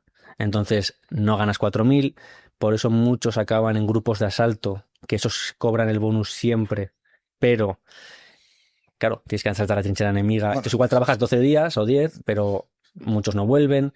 Y ahora pues tienes en el mitad de Kiev, en el Maidán, que hay como un pequeños homenajes con banderas, ¿no? Para todos los caídos, van poniendo la gente banderitas, pues ahora tienes un montón de banderas colombianas, o pues son la mayoría, ¿no? El 40% de los extranjeros del ejército ucraniano son latinoamericanos. pero, ¿y por qué? O sea, aparte entiendo lo del dinero, ¿no? Pero es curioso, ¿no? Porque no es su esfera geopolítica, digamos. Ucrania, a los colombianos Ya, les sí, queda, muchos ni la conocen, ni les saben queda, dónde está. les queda muy lejos, claro. No saben ni dónde está, no hay una implicación, no hay una relación diplomática estrecha ni histórica. Entonces, claro, me llama la atención, ¿no? Que el 40% puedan venir de allí, De los extranjeros, ¿eh? de los extranjeros, Eso. sí, sí. Sí, al final también todo se mueve por grupos, por TikTok, grupos de exmilitares o militares del ejército. Yo conocí a un militar que me dijo, mira, en mi grupo anunciaron si alguien quería venir a Ucrania, te lo hacemos fácil. Al final son todos redes. Para los ucranianos son gente bastante valiosa porque son gente preparada. Al final, si tú coges Los a, colombianos. sí, si tú coges a un ucraniano por la calle, tienes que enseñarle. Los colombianos, pues por el conflicto interno que han tenido, hay muchos que vienen por guerrilla y sobre todo por ejército o paramilitares, saben usar armas, saben moverse, han combatido en la jungla, ¿no? En la selva. Entonces, son gente muy valiosa para ellos para hacer asaltos, para mantener posiciones defensivas. El problema es que, uno, tienes el idioma, que muchos no lo entienden, y eso es un lío. Luego ha habido engaños. Yo creo que ahora mismo no es la norma, pero al inicio sí. O sea, al inicio mucha gente no le pagaban. Por ejemplo, si mueres, se supone que te dan alrededor de 400.000 dólares a tu familia, Hmm. pero solo si se recupera el cuerpo. Entonces, claro, Ostras, ya. recupero este cuerpo, no recupero. Se ha hablado de que hay gente que han recuperado el cuerpo de los comandantes, pero no lo han entregado. Para no pagar. Claro, y se lo quedan ellos. O sea, hay un poco de todo. Creo que esto no es la norma hoy en día. Y yo sé de brigadas de élite que ya tienen campañas de reclutamiento específicamente para latinos para llenar sus brigadas. Y esto te habla, en realidad, lo mismo que te comentaba antes del tiempo que pasas en el frente. Esto te habla de que, como hablábamos hace un rato, tienes problemas para reclutar. Si tú tienes campañas específicas y ahora te pago el vuelo, tal, vale, ha mejorado las condiciones, pero significa que tú como Ucrania, como país o como Estado, tienes un problema para movilizar a tu propia gente, ¿no? Entonces es un tema complejo. ¿Cómo está la moral de las tropas ucranianas? Porque ya son 4 años, casi todos, yo creo que todos han visto a compañeros morir, eh, eh, están defendiendo su patria, pero has visto una evolución en el estado de ánimo o quizá de más soldados que dicen, oye, mira, vamos a darle el Donbass a Putin, vamos a comprometer lo que sea, pero que acabe este infierno. De todo el país, para empezar de más a menos, creo que la moral está en los puntos más críticos o más bajos en mucho tiempo. Quizás el invierno del 24, cuando empezó la guerra en Gaza, fue también de los peores momentos porque se fue el foco mediático, Mm. ¿no? Y Estados Unidos dejó de enviar armas. Pues ese y quizás este invierno está siendo el peor, también porque hay cortes de luz masivos, 10, 12 horas sin electricidad, nunca sabes cuándo vas a tener. Sí que sabes, pero igual no coincide con, oye, igual son las 4 de la mañana cuando tienes luz, ya, pero es que yo a las 4 de la mañana quiero dormir. Entonces, en cuanto a la población, creo que está en un momento complejo, porque también ven que no acaba, ven que les dijeron, oye, te vamos a apoyar hasta que quieras, y esto no está pasando. Y respecto al ejército, también creo que hay una parte de esto, pero es una gente también que entiende lo que puede pasar si se deja de luchar. Mm. Entonces, aunque cada vez hay más gente dispuesta a una tregua o a un acuerdo, no conozco a nadie, bueno, creo que a nadie, que por ejemplo quiera dar el Donbass. Mm. ¿Por qué? Porque hay motivos para todo, ¿no? Hay motivos estratégicos. El Donbass al final es la puerta para otras regiones del país y te crearía un problema si lo entregas. Hay motivos militares de, oye, es la región más fortificada, entonces justo los militares son los que te dicen, oye, mira, podemos llegar a un acuerdo, pero donde estamos se para, no entregar un territorio que es nuestro. Hay motivos medio simbólicos o personales, ¿no? Hayan muerto, la mayoría de mis compañeros han muerto aquí. Vamos a entregarlos. O sea, ¿para qué hemos luchado entonces 12 años? Mm. ¿Por qué estoy alejado de mi familia? Entonces, la moral obviamente está más baja, por eso también hay más deserciones. Me viene a la cabeza un caso de un español, bueno, un ucraniano que vivió en España, que volvió cuando empezó la guerra. Y dijo, mira, tengo 40 y pico, 50 y pico, cuando empezó la guerra, estaría ahí y voy a combatir por mi país. Vivía en Madrid o alrededor. Y me lo encontré un día en el frente porque su matrícula ponía Hispanets, que es español en ucraniano, ¿no? Y entonces, no sé, le paré con el coche, oye, ¿eres español? Y me dijo, no, soy ucraniano. Hablé con él un poco. Y luego resultó que este chico desertó, porque tenía 59 y me dijo, oye, pues era un poco más mayor. Tengo 59, me queda un año para jubilarme. Me están mandando aquí cavar en el punto más jodido. ¿Tú te crees que me voy a jugar aquí el pellejo para algo que no tiene sentido? Entonces, hay un poco esto de una dualidad muy difícil de medir en estadísticas o en... Pero el ánimo está abajo. Sí. Eso es una realidad. Zelensky, ¿cómo va de apoyo? Pregunta compleja. Ya, porque evidentemente al principio era Claro, muchísimo, él tuvo la valentía de, oye, los americanos le ofrecieron salir y sacarlo de allí, él decidió quedarse y yo creo que fue muy importante para Ucrania en esos inicios de resistencia. Pero claro, son 4 años de guerra, tiene que haber un deterioro. Ha habido escándalos de corrupción alrededor Los del casos gobierno. de corrupción, también un poco decisiones, ¿no? En cuanto a gente que ha colocado en puestos importantes, que hay gente que no ha estado de acuerdo. Bueno, supongo que hay un deterioro.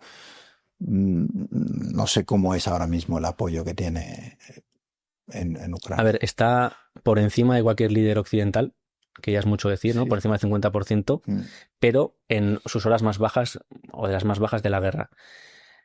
Y aquí dos ideas que me parecen importantes. Una, sin duda, entender cómo es Ucrania como país. Los ucranianos en general son bastante poco organizados. Quizás porque... Organizados en el sentido de... Quizás porque vienen de una dictadura comunista, el poder lo temen. Esto es una cosa un poco compleja de explicar. Alguien dirá, bueno, esto es un poco una teoría extraña, pero tienden a mirar con desconfianza el poder, siempre. Y lo hemos visto con otros gobernantes que han tenido, con el Maidán, pero también con la Revolución Naranja. Esto ha pasado siempre. Entonces, eso por un lado.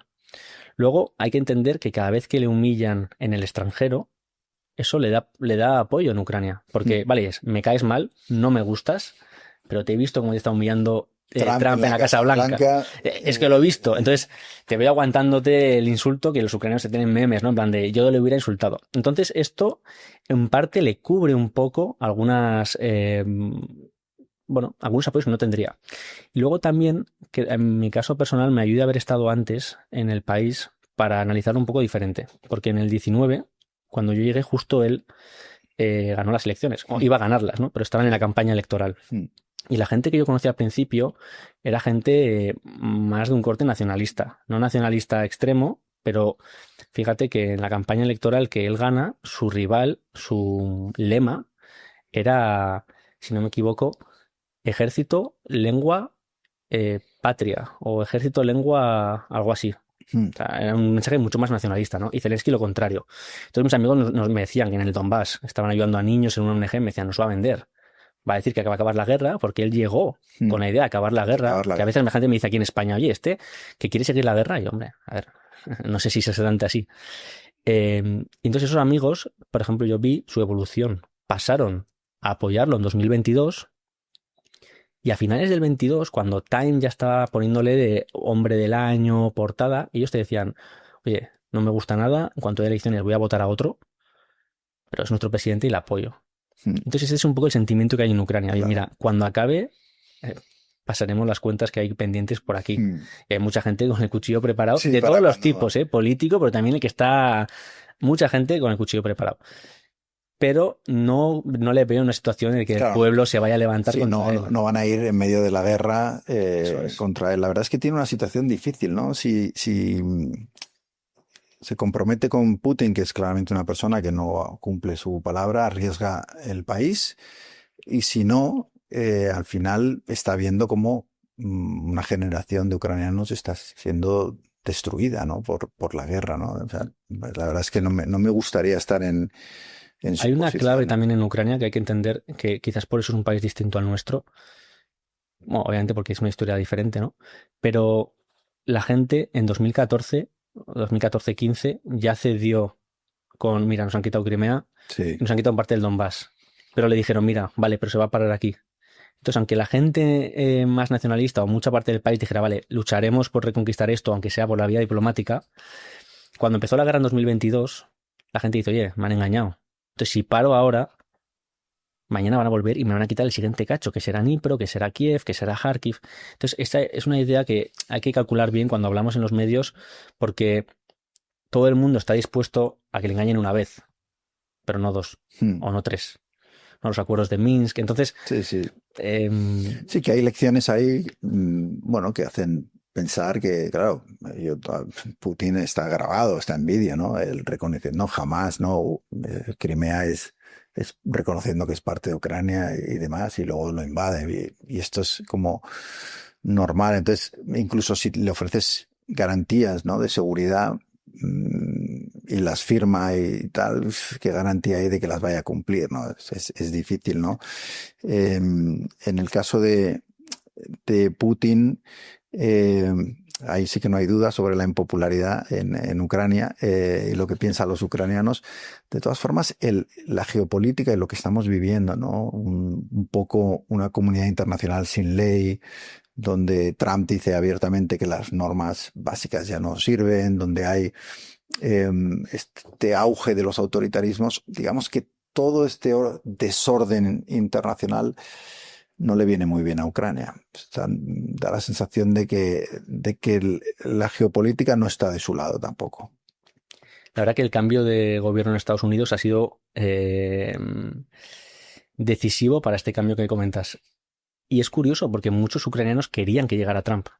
Y Así, sí, y esto la gente no lo sabe normalmente. es curioso. Sí, porque para muchos Joe Biden, vale, nos ayuda un montón, ha dado Bradleys, M777, ha dado, o sea, artillería, ha dado todo el tipo de armas, ha dado miles de millones, no sé si casi 50.000 millones en Mm. armamento, que es un dineral y ha sostenido el frente en muchos momentos, pero para ellos también es la persona que frenó la mayor contraofensiva o la contraofensiva más importante de 2022, porque cuando los rusos se retiraban de Jersón, pudieron, o sea, cruzaban el río por un puente y podían habérselos fulminado y probablemente Ucrania seguir en esa reconquista que les hubiera acercado hacia Crimea, o sea, que hay agua en medio, pero reconquistar el sur que te ponía ya a tiro de Crimea. Esto al final es ciencia ficción, pero se sabe, ¿no? New York Times hizo un par de reportajes muy extensos con 300 entrevistas que parece que va por ahí, ¿no?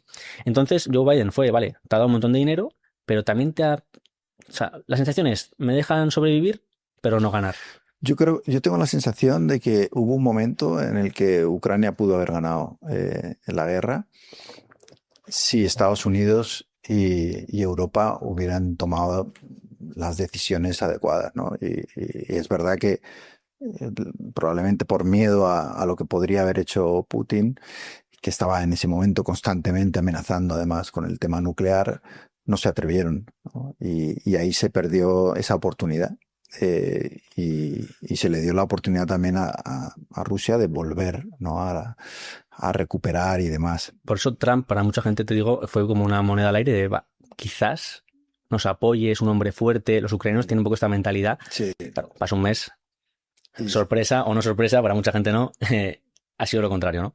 Bueno, no sé si lo contrario, pero no ha sido lo que sí, mucha gente bueno, esperaba. tiene una relación especial con Putin y al final sí que a mí me da la sensación de que hay una traición aquí a Ucrania, ¿no? Pero habrá que ver, ¿eh? Yo tengo interés, ¿Qué no, pasa ahora, no? sí, no tengo claro. O sea, desde luego no es positivo. Llevamos un año sin ayuda estadounidense a Ucrania. Esto es un dato, no se puede discutir, ¿no?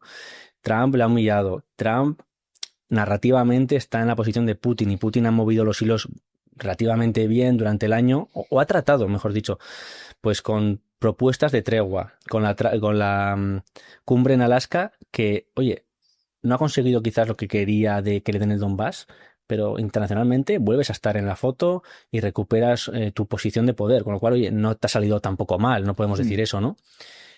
Pero habrá que ver, porque si Trump está sorprendiendo también a mucha gente, quizás Haya un giro. un giro o así ha sido siempre su plan. O sea, yo no me queda claro qué va a pasar con las relaciones con Rusia. También hay que tener en cuenta que hay una parte del Partido Republicano. Puedo hablar con un senador que ya no es senador, pero tiene bastante influencia en el Partido Republicano y me contaba que hay una gran parte que Sí, no está de sí. acuerdo. Sí. Y este diciembre se ha aprobado un paquete de ayuda de 800 millones, o sea, se ha aprobado, se va a aprobar, que va a ser el primer paquete de la era Trump y ha salido sin el apoyo de Trump. Es decir, ha salido con republicanos y demócratas maniobrando. Entonces, habrá que ver, ¿no? Midterms, o sea, creo que es complejo. No me atrevo a decir un análisis de va a pasar esto con Trump, porque en general la gente se ha equivocado, yo siento. No, vamos a predecir a Trump, es Sí. imposible. Y hace 11 meses las apuestas por Ucrania eran muy malas. Es decir, hace 11 meses Trump te humilla en la Casa Blanca, te corta la ayuda militar, te corta la inteligencia, Ucrania pierde Kursk, que es esa región que entraron dentro de Rusia. Putin tiene como la sartén por el mango. La gente dijo, oye, se acaba aquí la guerra. Muchos compañeros lo están diciendo. 11 meses después no ha acabado. Va a terminar, ¿no? Difícil de decir, pero sin duda también he escuchado que en el 24 iba a acabar, que en el 25 iba a acabar, que en el 23 no lo sé. ¿Y tu intención es quedarte hasta que acabe? Me gustaría cubrir la guerra hasta el final. También, no sé, hay una parte personal, como tú has dicho al principio, ¿no? Yo voy saliendo de ciudades y me voy cambiando de ciudades.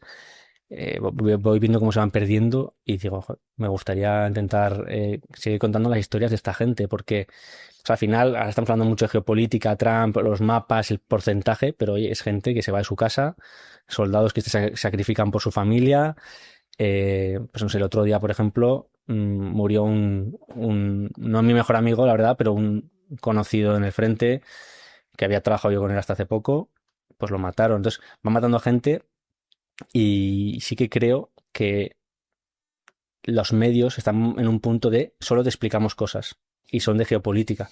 Pero joder, el reporterismo también es contarte estas otras cosas pequeñas que muchas veces te cuentan mejor la guerra. El lado humano Sí. de la guerra y de quién paga el precio, ¿no? de la guerra, que yo creo que tú en tus reportajes lo cuentas mucho, ¿no? Ya sea a través de una historia de niños que intentan superar el trauma haciendo boxeo, o contar la historia de qué hay detrás de los soldados, ¿no? Detrás de los números, detrás del Rusia ha avanzado un no sé cuánto por ciento este año. Hay historias humanas en la guerra que yo creo que tú estás contando y que ayudan muchísimo a entender lo que está pasando, ¿no? O sea que, bueno, a todos vosotros en el Confidencial tenéis sus reportajes, los que los queráis en inglés en el Telegraph. Además, Fermín está preparado ya, me decías, para volver. No sé cuándo. Sí, ahora final enero, febrero, yo creo que en el final de enero estaré ya de vuelta y pues eso, normalmente me pego 8 meses al año en Ucrania y otros 2 en algún otro país. En parte para limpiar un poco la mirada. Sí, desconectar un poco, coger distancia y mirar también el conflicto un poco desde fuera, ¿no? Porque si no, a veces sí es verdad que te puede acabar condicionando, ¿no? El estar muy metido en la sociedad ucraniana. Bueno, ha sido un enorme placer tener esta charla. La verdad es que quería hablar de más cosas, pero lo vamos a dejar para una segunda ocasión. Yo creo que no hay que matar del todo. Y bueno, vas a venir con más experiencias cuando vuelvas. Está por ahí Venezuela, está, bueno, tu experiencia en Liberia, muchas cosas interesantes. Así que volveremos a pedirte que vengas al director a contarnos mucho más. Pues gracias por la invitación y te aprovecho para darte las gracias tanto por lo que has escrito, que los que somos más jóvenes te hemos leído bastante, y también por esta aventura en la que te has metido, ¿no? De podcast, vídeo, YouTube, porque me imagino que habría mucha gente esperando que saliera mal, ¿no? Con la guadaña. Sí, pero ya sabes que uno, si no tiene enemigos, es que no ha hecho nada en la vida, ¿no? Los enemigos muchas veces dicen más de uno que que los amigos. Y sí, yo creo que fíjate, una de las cosas que realmente me gustan del podcast es poder traer a gente como tú. O sea, gente que son periodistas de verdad, porque ahora vemos mucho periodista fantoche, militante, al que se le presta demasiada atención, yo creo, a toda esta gente, ¿no? Y creo que una de las cosas que hacemos bien en El Director es traer, pues, a grandes reporteros como tú, que yo creo que a veces no están lo suficientemente valorados, ¿no? Porque el ruido no nos permite focalizar en lo importante y nos quedamos con el ruidoso, con el sensacionalista, ¿no? Entonces, bueno, ha sido una sorpresa que haya funcionado tan bien, el podcast esté creciendo tan rápido, pero es que es gracias a esas voces que traemos. Así que, Fermín, un placer. Muchísimas gracias por tu tiempo. Mucha suerte. Cuídate mucho en Ucrania ahora cuando vuelvas. Yo, si siguiera siendo el director, y te lo contaba antes, probablemente te estaría frenando, ya, diciendo no arriesgues nunca, ¿no? Y vuelvo a decir algo que me dijo Fernando Mújica, al que hemos citado, ¿no? Aquel que me decía, cuidado con las tartas en los hoteles, ¿no? Que matan a más periodistas y tal.